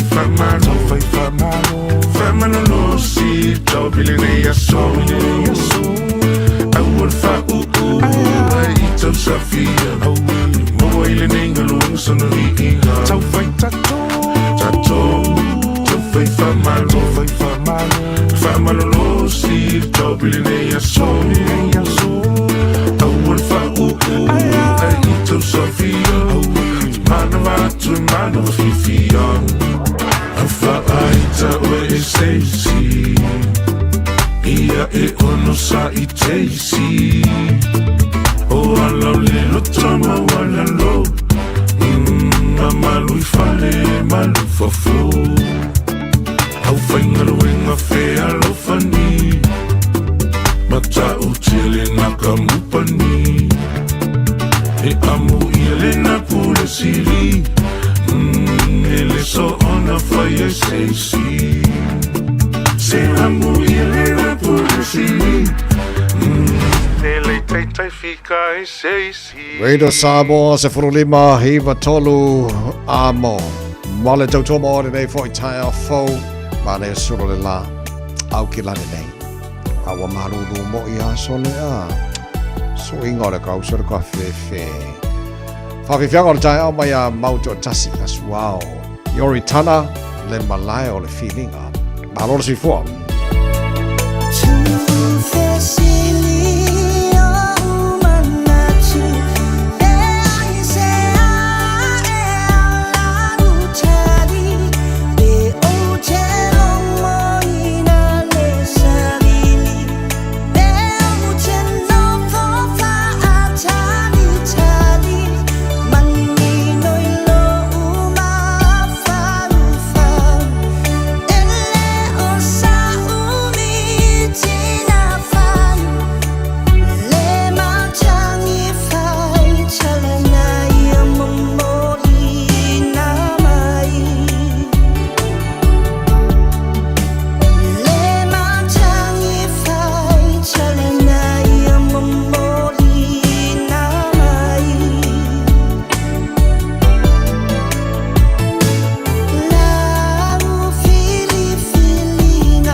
In this update, more developments overnight in the Strait of Hormuz, where Iran has seized 2 cargo ships and another has been attacked. The seizures come hours after Donald Trump extended a ceasefire in the region. Iran's President Masoud Pezeshkian says he'd welcome dialogue, but the US blockade and threats from the US President are the main obstacle to negotiations. The ship captain, who's been stranded in the Strait since February, has told the BBC both sides need to work things out. I urge to prioritize de-escalation. Let's keep the seas open for trade and humanity. We, the seafarers, keep world connected. Please protect us. Credit rating agency Moody's has downgraded New Zealand's outlook from stable to negative. It's citing increased costs to the country's fiscal trajectory amid global economic and geopolitical uncertainty. The agency notes the return to budget surplus has been pushed back a year, the debt burden's increased and debt affordability has weakened. Infrastructure New Zealand is welcoming a greater role for the Infrastructure Commission. Minister Chris Bishop has announced the Commission will take over from Treasury and analysing all major infrastructure proposals. He says the government's been concerned by the quality of information about infrastructure it's been provided. Infrastructure New Zealand Chief Executive Nick Leggett says it's another step in transparency and investment assurance. With the Infrastructure Commission, it's just more appropriate. And look, it'll take a while to wind it up and get it going. But I do think that this is the place that it belongs. A $3 billion fertiliser plant being planned for Southland is expected to reduce New Zealand's reliance on fertiliser from overseas. Australia's Victorian Hydrogen expects the facility to produce 1.5 million tonnes of fertiliser each year from brown coal reserves about 30 kilometres northeast of Invercargill. Invercargill Mayor Tom Campbell says it will create jobs and boost the local economy.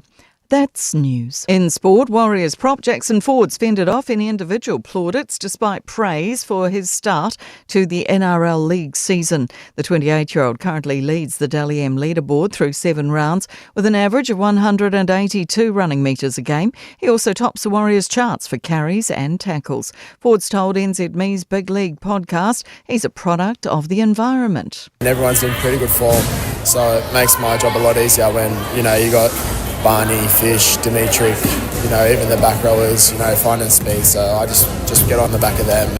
Manchester City lead Burnley 1-0 in the second half of their Premier League football match. If the score stays that way, Manchester City will go top of the table and Burnley will guarantee their relegation. That's sport. I'm Jodie Gill. Taraflava o David Tuale nei, olo e whaafonga mai pei le Radio Samoa, tasi lima I watolu a mo. Samoa I manuia lau whaafonga ma lau whaasausaunga.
Talo for Samoa on Mr. Cowboy Lenny. Whaafafonga ma mai mo mai pea i le Radio Samoa. Yeehaw!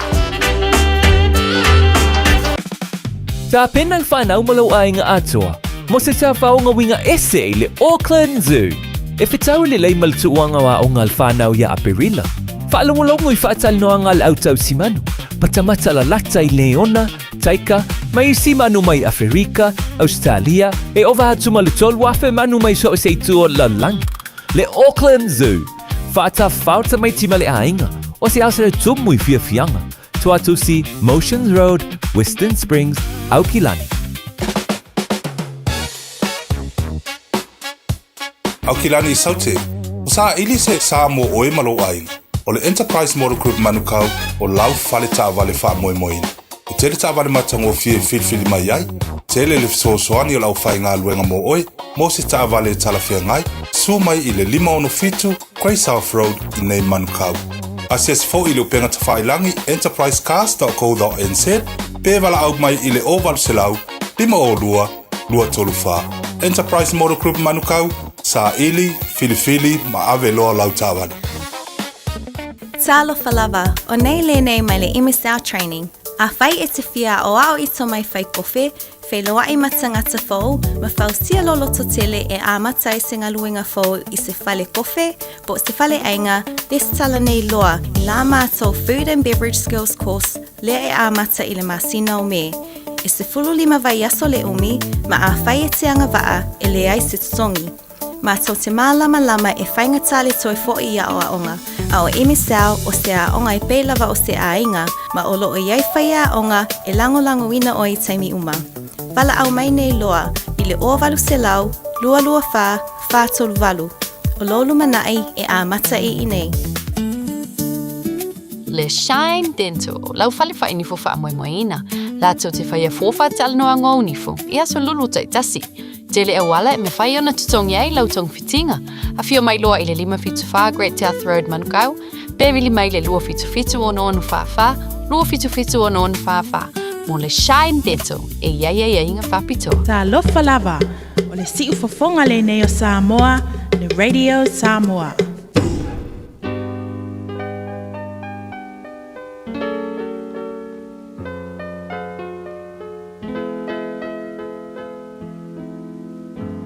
Faitawina le upo le poto no le tautua matavela linga Fusi and Sons Funeral Services i Mangele ma Samoa. I taimi o mawhatianga ma whaanoanoanga ona o le maliu. Manatua linga Fusi and Sons malana au nanga o le a whaamama avenga atu mo oe ma le ainga. Wala au i le telefoni 255 tolu o fitu.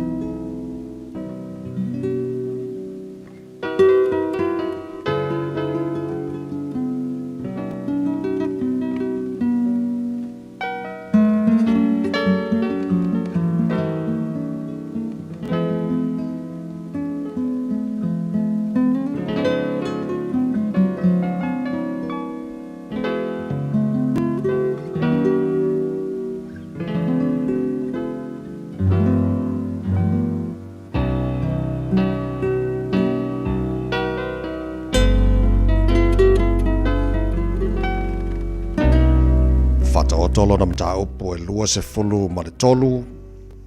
Faita wina ile upo le poto. O le nei tae au.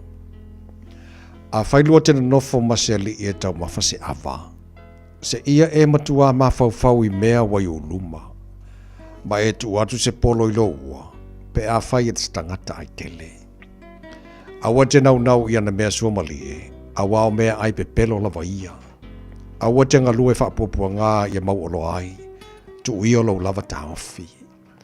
E te tuli matai atu e le mea ole ai. A wae whaia lava e iona apa au. E pei ole a eto ona lele atu o i e le langi. Awa te ai i le mea ai ana mataonge. Awa fo e te nau i ana mea suomalie. A wae pei ona manatu o i e lona loto. Ua whapea lava o ia e whai mai o ia te oe. Ai ia mainu. Ai leia te oe lona loto.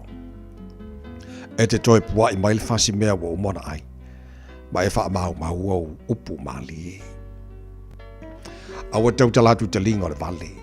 Awa ino o ia ele poto o upu. Awa ne isi iltua o yo le vavau. Awa fo ine e uia whanua o e matu oti. Awa e marosi lava lo lato whaola. O ia lava na te whaia lato whinaunga maoi. Wai mai lo loto i mea hawa o ina.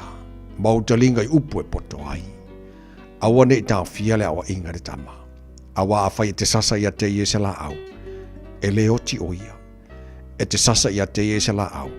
Ona e la vea ina lea. O lona nganga ai se e o li. Lo watari ie. A whai e poto lo loto. Ona fia i leo lo nei lava loto. E oli foi lo manatu pe ate utala ulau mutu i mea utonu. Awole losi lo loto i ang sala. Aia e matau i le aso atoa. Awa a whai o iei le unga. Ona le uvale leo lo wha moe moe. Ia e whaalongo mai lo watari i. Ma ia e poto. Ma e tai tonu lo loto i le ala. Awa ne whai o e maso lato o e inu tele waina. Ma e waa ai te tele manu. Awa o le inu tele ma ai tele. E whamativa ina o ia. Ma le fia moe. E ofu o ia. E ofu masai. Ia e whaalongo luta maa. O le na whanaua oe. Awa fo i te ino i lo tina. Pe halo matua o ia. Ia e whaatau maile mea moni. Awa lavar whaatau watu. Ato fo i maripoto. Male awa oina. Male ata mai. E matua ori lawal tama o le wame o tonu. O le na whana wala tali poto e fia o ia ia te ia. E fia lo tama malo tina. E ori lava le na whana mai oe. Lo watali ie. Au mai alo loto ia te au. Ma ia fia o mata i o wala. A wal fafine tali tane. O le lua maulalo lea. O le fafine ese. O le vai eli pui titi lea. O ia fo ina te saunia mai lei e tusa ma lewa whamea. Na te whaato o te leina fo i tangata mi o le tonu. Eia te ai ea le awe. Eia te ai ea mala. Eia te ai misa. Eia te ai le atua tu vale. E o ai ea manu no afua. Eia te ai ea mata momu. O e ua whaatu ai le waina. O e o atua sa ili le waina filongia. Awa te wa ai le waina pe a mumu mai. Pe a pupula mai le ipu. E alu sa oifo ia. E mumu mai. Pe a pupula mai le ipu. E alu sa oifo ia. E mulmuli ane. E feu ia peise ngata. E pe ora ngata uongo lona tui. E wa ai o mata e whawhine ese.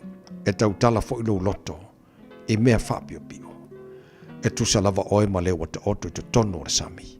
E tusa fo i ma leo te oto i le tumu o le whanā. E te whapea na lātu whasia au. A o te le tinga ai. Na lātu tu i au. A o te le langona. Pe a wala. Ona o. Toi sai lea. Ua awina atu le upu o le poto i le nei aso o no le langolango mai a linga Fusi and Sons Funeral Services. Ua mawhai o na tu whātasia o au nanga tāla whea ngai i ni tautau ngō fia tele. E fiso soni atu ai, a o whea ngai oe ma le popole ma le wheme mea.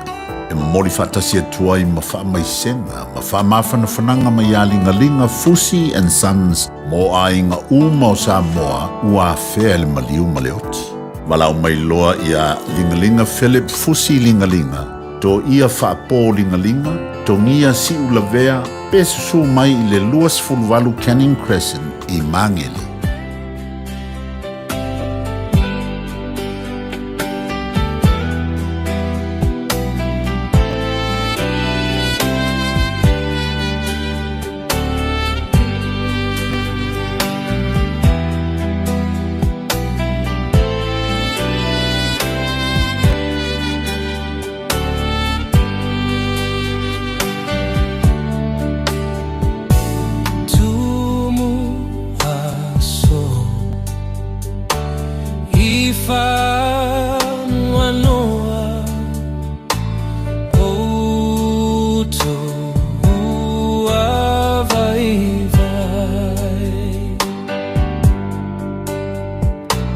Peter, yo, yeah.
Ta penang whanau malo ai ngā atua, mo se ta whao ngā winga ese le Auckland Zoo.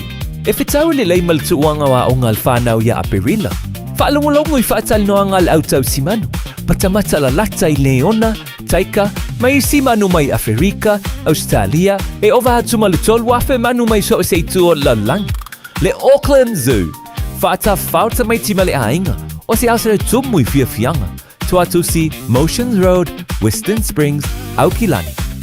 E fia le moana rentals e whaino antula na whaapitoa mo le masina antoa o Aperila a whaamai na stavale i aso iono e maua fua ile aso ele tongi e tasi o lo whaia foi le whaamama avenga e se 45% e pa ua ele tongi o so se taavale po le alavule umi e te whao ngā inai e pa whaiona piki le taavale mele mele valele I whale olo mawhangalii whapelo tātou ofisa au tui ala fua pe momole e tu foi le whale tali malo o lo e whaamautu ai ai inga whaapitoa o lo ia ila tātou insurance cover e te fili mai ai ina rei tupu se whalavelave a o loo I le whaamama avenga e le tātou account I New Zealand pe la fo sao fo I le Moana Rentals e whaonga ai le Pacific Easy pe whaonga fo I lau credit card e whaatino ai le tongi ina o lo sa mori si whaamtalanga wala au le Pacific Easy I le ovalu se lau o tasi ono po numera ma sani au kilani o le lua fitu ono fitu iwa fitu wha ma le lua fitu ono fitu iwa varu wha ma talo sanga e transfer o I le Moana pe a se siane le tātou Facebook o le Moana Rentals po le tātou upenga te whailangi o le moanarentals.com. Moana Rentals o laupaanga e taitolo ina oe a o e malanga asiasi I Samoa.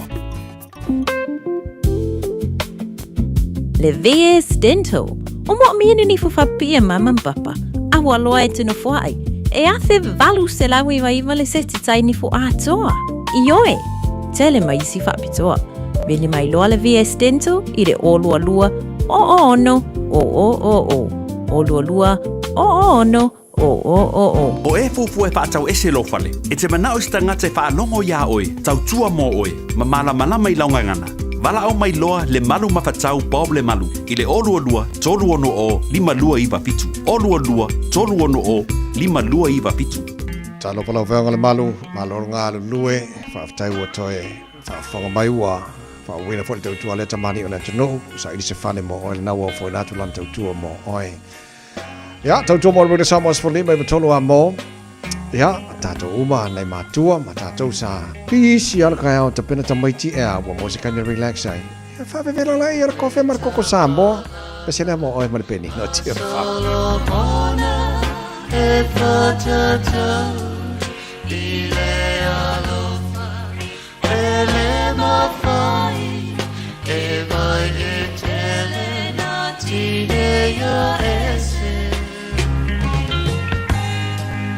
Ole ewo ia so uma ole uso ia so bari now let's more to il more follow the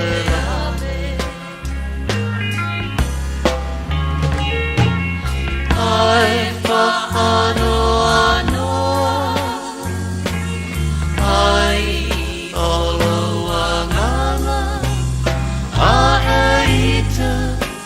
so tutuila ua ela vita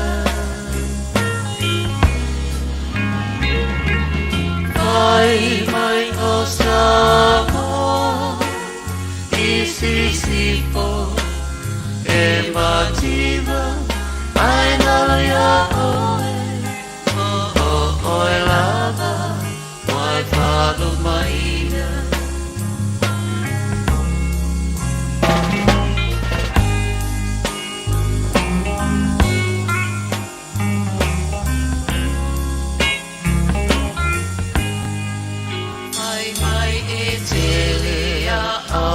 Tanata, I know la malala, I'll sit for ole puhai, le wamasa. I readea, o te talia, malo uloto, fia. Se o tele amana ia ai fa ano ai olo ana ai te uso tutuila ua ela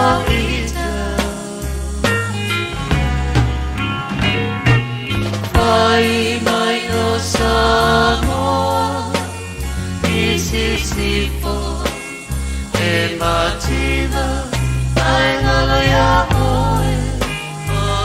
oe lava wai whanu maina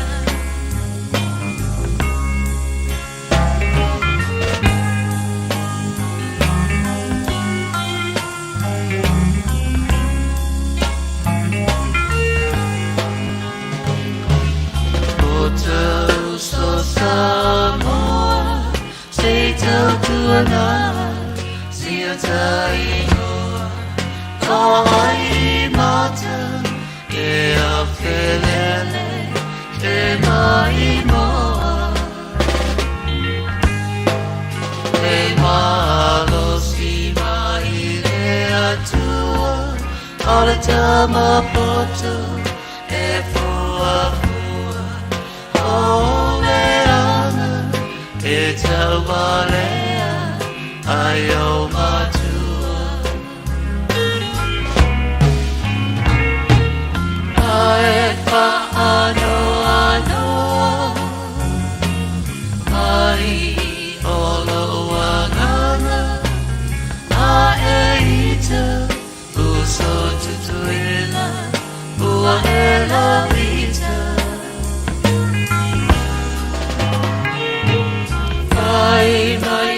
Samoa, isisifo, emativa, ai haloia oe, oe lava, wai whalu maina.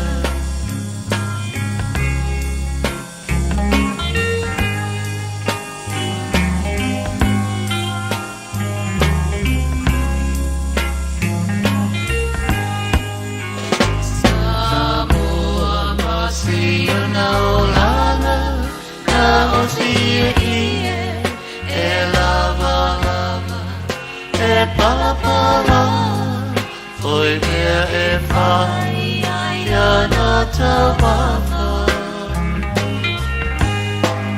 Le ai le mea ai tuku apa E susure tira Se ana tama Tolu masina Whawhangaloa I le mama I say a la wanoi tu suelo tau te mai meta mai mo alele io mai awane itawa tua itanata sia taolana mana tua Samoa ole pena ole masa So pese ia a ta mai ngai kaimi e ole mea le sa ia la ta usanga o ka se kero ka usanga ole o mai ni tu sanga apa o mai aka mai a sa o ngungu tamata ta o a ia alanga ma lo fa tai mana to mori mai o nei tai ao e a fo e fa tai mo pa angal tar pa kala no lo o fa afsili mai le tato wala le o tasili mai batolu a mo ia o te loa sa fa loa tua vai aso tua to va so lenta tu nei ia no fauta ia il tato fo lele ona o ngarwenga la file tato potu fa po fa sala lau ile tua tu le sifo Henderson o le ana mai le fa sitilanga engineer o lo ngafa mal fai o yang ngarwenga il tato wa le fa sala lau ina ia fa ilo atu mo to silfia while before fa yana to ngarwenga ia le la sa fa ilo atu nei vai aso pe kolu vai aso tarwai mal fa mo tauna uma il va aso nei wa il va aso lenta tu nei mal va aso nei le na mai fa ngarwenga na fo ile ia ona toi on fo ile tato so mo ni so pa anga lo titi lo to lo o fa sidi mai le o lo tato ta sidi mai va to amo ona sai mai fa mo de moni tau sire lo fole tua wale mana yo le tau ya wa ngar wenga ba nga le o para langi lo fe ngar wenga e fuanga le tau so fa tai le tua le tau e va ve foi na umala tu ngar wenga fa moi tau sire ia le o na nei po o tai au wa tau to on mal tatu taslima i voto le foi la ko la ku ngai foi o ko e vala au foi ai sorry se nga se ko pe yo ko ngar wenga se o kari nga mai le ku le uminga pe se ka ko amio ia a o popoli tal se le lo fole tu ia mo fon de yaso ia matai o tau na umana ngar wenga ia to e on e foi lo ta to ale fa nga e mai mo mai fa fo mai lo on ta to Facebook mari YouTube ia fa pena fo ta tu wala le sambo FM 106.1 lo fa tu nei tai fo malo on sa le fai ngofia fo ia le motusio ia aonga e le fa pena tato le motusia ka ko tato le bele sa mo tasi lima i vatoru a mo ia la ia fie mai se fo ni ki o pala langi a fie ma le tio Cristiano wa te loto telefo i stato e tele fa fonga le radio rimba ia la ia fie fo lanto i le vaenga to tele tato e fa fonga i le tio palangi le tio le fa senga i ngo le tio palangi lato o le tio no matasi New Zealand New Stock ZB ile lato AM band 1080 AM yala o mai il vanga ne se longa mo fenga wenga lai o yanga fko koe on foi lo tatou le la vea koe marka ko Radio Samoa ma lo ale on sai fa tai le tino ia le fa to ma fa pale ia ai on sai mai fa mon o tatou fa silanga fa silanga fa tai atu I tatou sponsors ma lo si le malu le tai au company le lo so sanu ma lo si mai ia wale sponsor ino le tar po kala me malu le tai au ia pe ona ila so fu ala Rayleigh o company an Enterprise Motor Group ia male Aro Memorials so le Aro Memorials o le aunanga wo vatu male tolu sfrutu sanga io tautua mo o mo ainga o ma fa manatu nga sia le ma more Petrosili ia ona le lei o le sime mana ia ile Aro Memorials en final lato la foina ia ma fa manatu I Samoa fai uma nei ia ona la foina Samoa e tolu la tu la fa e suo I fo iai ana faina lo fifininga matala no ile aveno le mai Samoa o le latu la lai mangele le lua salau lua sefulu Massive Road mangele telefoni lua fituono fituvalu fitufitu lua fituono fituvalu fitufitu o le salatu la lai manukau le salau fast food tolu Cavendish Drive manukau telefoni lua lima o tasi tolu o fa lua lima o tasi tolu o fa ia Malaysia latu la lai sifo o kilani New Lynn tolu tasi tolu Great North Road in New Lynn telefoni valu lua fitu lima tasi o valu lua fitu lima tasi o ia pesa sane I lato penga tawhailangi arrowmemorials.co.nz monisa whamtalanga pe valau lato telefoni na lua fitu ono fitu valu fitu fitu lua fitu ono fitu valu fitu fitu le Arrow Memorials ma whamanatu I se tau ngofie a ngaosi malfa maoni mo e pele I ate oe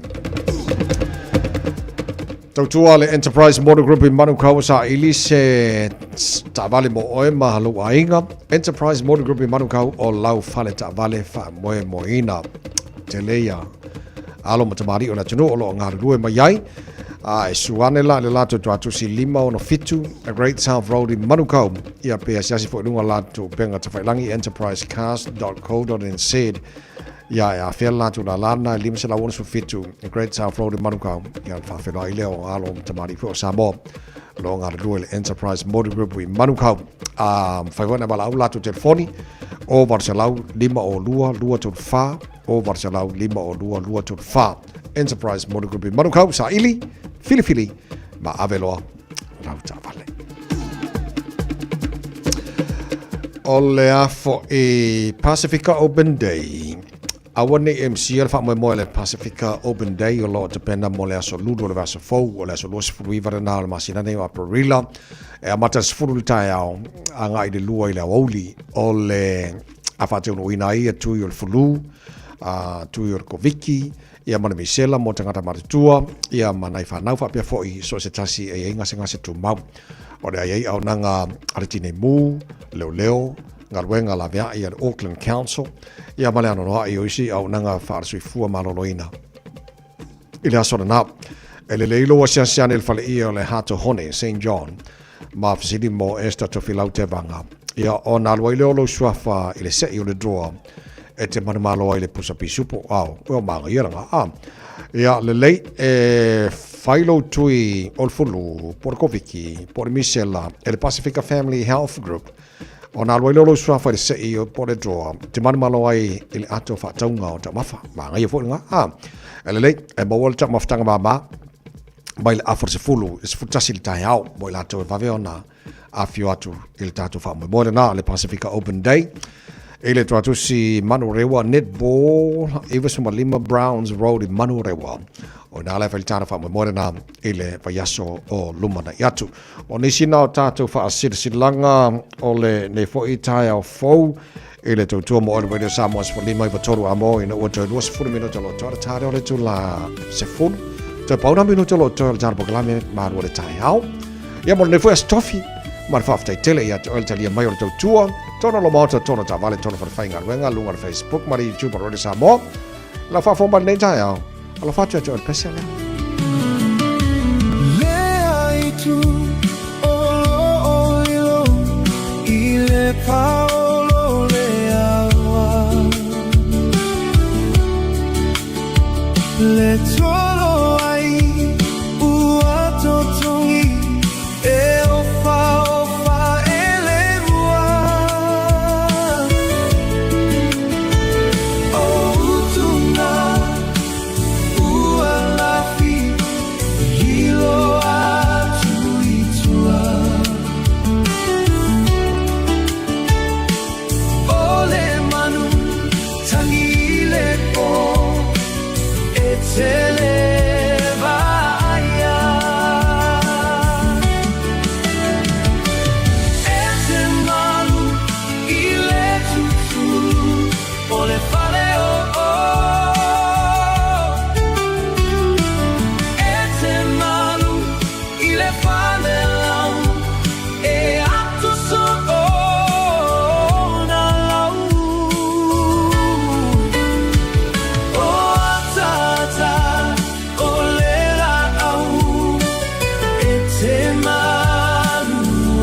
te malu te tulu le fale o le tau tuara radio Samoa se lima Eva tolu a mo o tantu yai vai taimi o le malu lu o le ae fai ama fang watu tuitu yatu I lau fai te toa ma aile ta vale se ma ngai ara ki a tulu ta vale tai a malu lu ai sau ma le a korkama a o le mele o le ki aku ai pe kau karkare mai ai le ai ma sisi fie inga koe ngā mea o le mea nai ren fai atu ma wha mana tuatu le tino anga ia nei o le tautu al tai World and Auto Limited la e alo Samoa Fesosani a te oe full service o ta vale Warren of Fitness sia ki saru kemu sia ki pa o ta vale me wha tau fwisa o ta vale la ele pamu kong o Phil Pingsingi so le asuma a Victor lau whata samai tatu le project nei tai au ma no le uso morning uso Ya, soy fua maua ma le langi malo sunga tawai. Ya, soy fua nei te la tayau ma lo la tau tua ata ko foi lo mai mo sa ko sa mo mo sa malau lungo ko ta vale o singa venga. Pa singa pisira o ala te malu u nei tayau. Lo la vea to le usa, te malu ruare ai lo sa. Ka ko pe maru rupe vela e o so ale me fasa. Ya, mal tali bote Victor. Ya, sai da vai mo no, amasa tira mato competili. Ya, un senete se ape auto sa nei mato pamu iba tasi to sala su valdi. Ma ko tisore to sala di masu sene pa nganyaro ato ta ya point. Kento no tato para lo mal pa u to sa i mato pamu ngasa fore mato se. O ne misero va no se va i mato se da to tasi. Uma no to sa ya vai ro swa ma no numero ya tu foti pusa masa um dia se va ale mato se. Si foi da sai tiro sa i mato a competini. O são kesi pensa vi se ro suri pasala i de sene va to fare tonu pe o likilo con kesi ya e fai to vi se a sta po ki fola va uma parte mo me ama to o mato fare siliana to ne ai o le to tu si o le tasi de mato sama ki go ka falero ka i pero pa brali ku pale wo pe na ro sala puk mala no sa le fai de para wo ya mato a service para mi service ni pina mato sa val a lo ni so limiti ngasa fora mato pa de lift por pa mo do pick up ngasa fora por pa ya mal no por back por fail ya no in free mo ta foca ta pe so foca de ma so scan fare so no ta vale a pe o so ma mori de malo la o ta sport que mo ya ki por ale ma ko anga ya so de ma so scan fare so no ta vale ma so player so fina da pewa ke le pa o ngasa fora ma so ta vale fa tau awani pewa siu da basta mi lo mo so ta vale ya su por ma so ta vale ta nga ku ni si ho ta vale mo ya ma so ta vale fo ta vale suai ma so respectar so SUV minivan o ma so ki apu le fo renta hai la ni se uma risi fa ma ne teu a fa pe fa ta un sta vale che mo e ko e ki max fo o con i poi stai sai ma so kana sulanga mo oi so in lo ta vale suai va so ta vale fo o malava i ma so ta vale na le sai sen lava le tor ma singa lo pen statement apply i lo ta vale lungo ma so finance o ma ta vale ne va so por le ma so kapta week por le suki shift neno lo que me dono so sanga na le tolu subi va sala i de va le ya so ya ana que se lo sing ya vi man ma so numero o iba lo que pa so dua o ma so van o le ma so par pa de ma so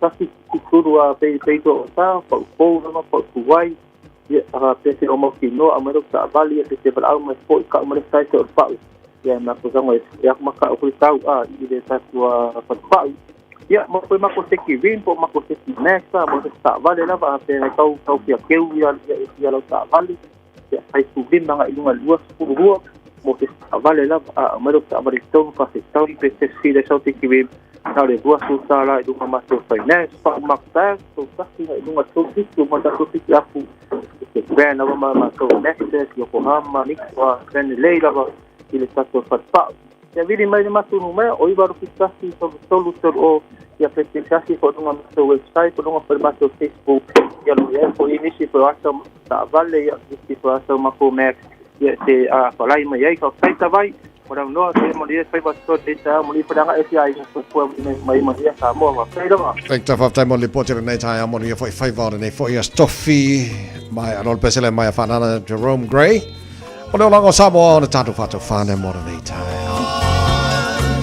Te mana ia te le lava, te mawai vai o na tūlanga, I le soifua mai o tangata. Pangalo na mana ia, ai mai sele pangalu.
Talo sia ia umare nei aso whātaua e tātou le pese mānaia o leo langa o Samoa e loa whaaloalo.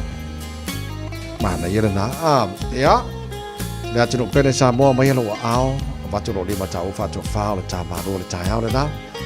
Mo lea stofi, mā lo whao te tere lau tala mo lau tāpua. Inga pura lofo le tāra matai le langi au lia tā hao lo tūsi fumara mātua mālosi. Tato toi whero e mal tāle ono le tai hao a tai hao. Mo nei taimi, stay safe, God bless, o tō hōna nei tawai mini sui fua. Mai manuia.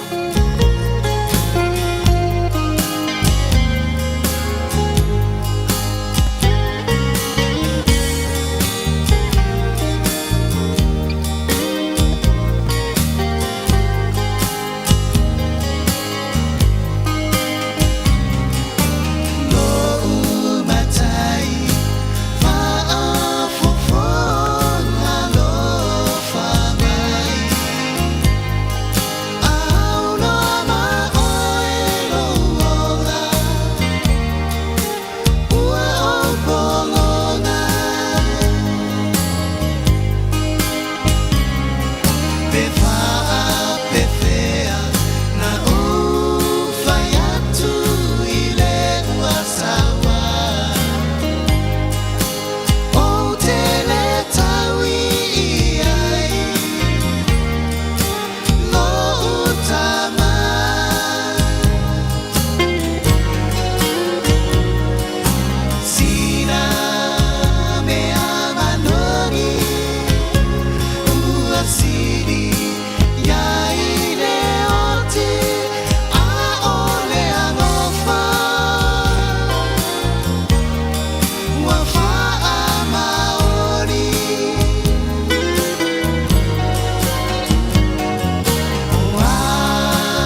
In this update, the government standing by its economic plan after Moody's downgraded its outlook for New Zealand from stable to negative.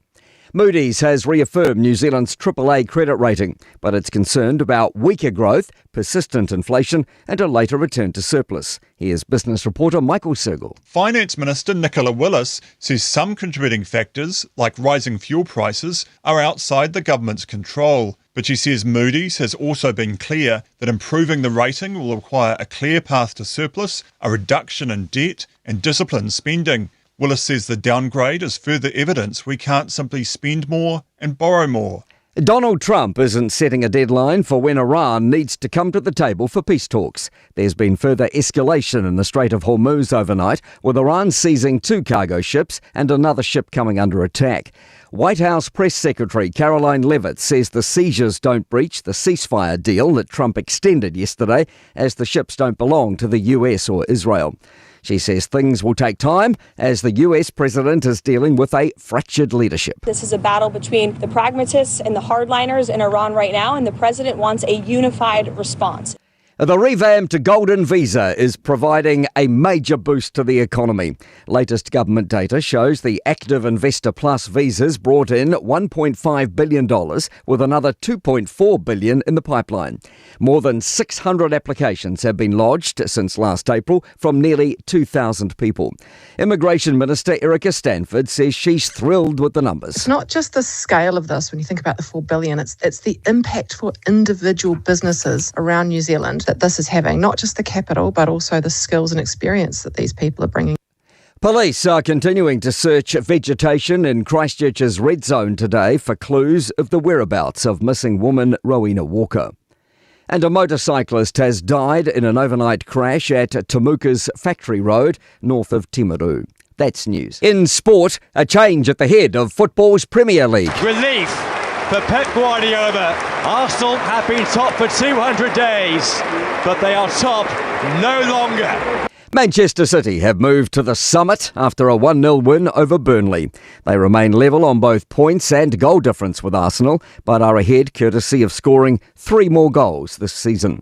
And Burnley's defeat sees them join Wolverhampton in being relegated next season.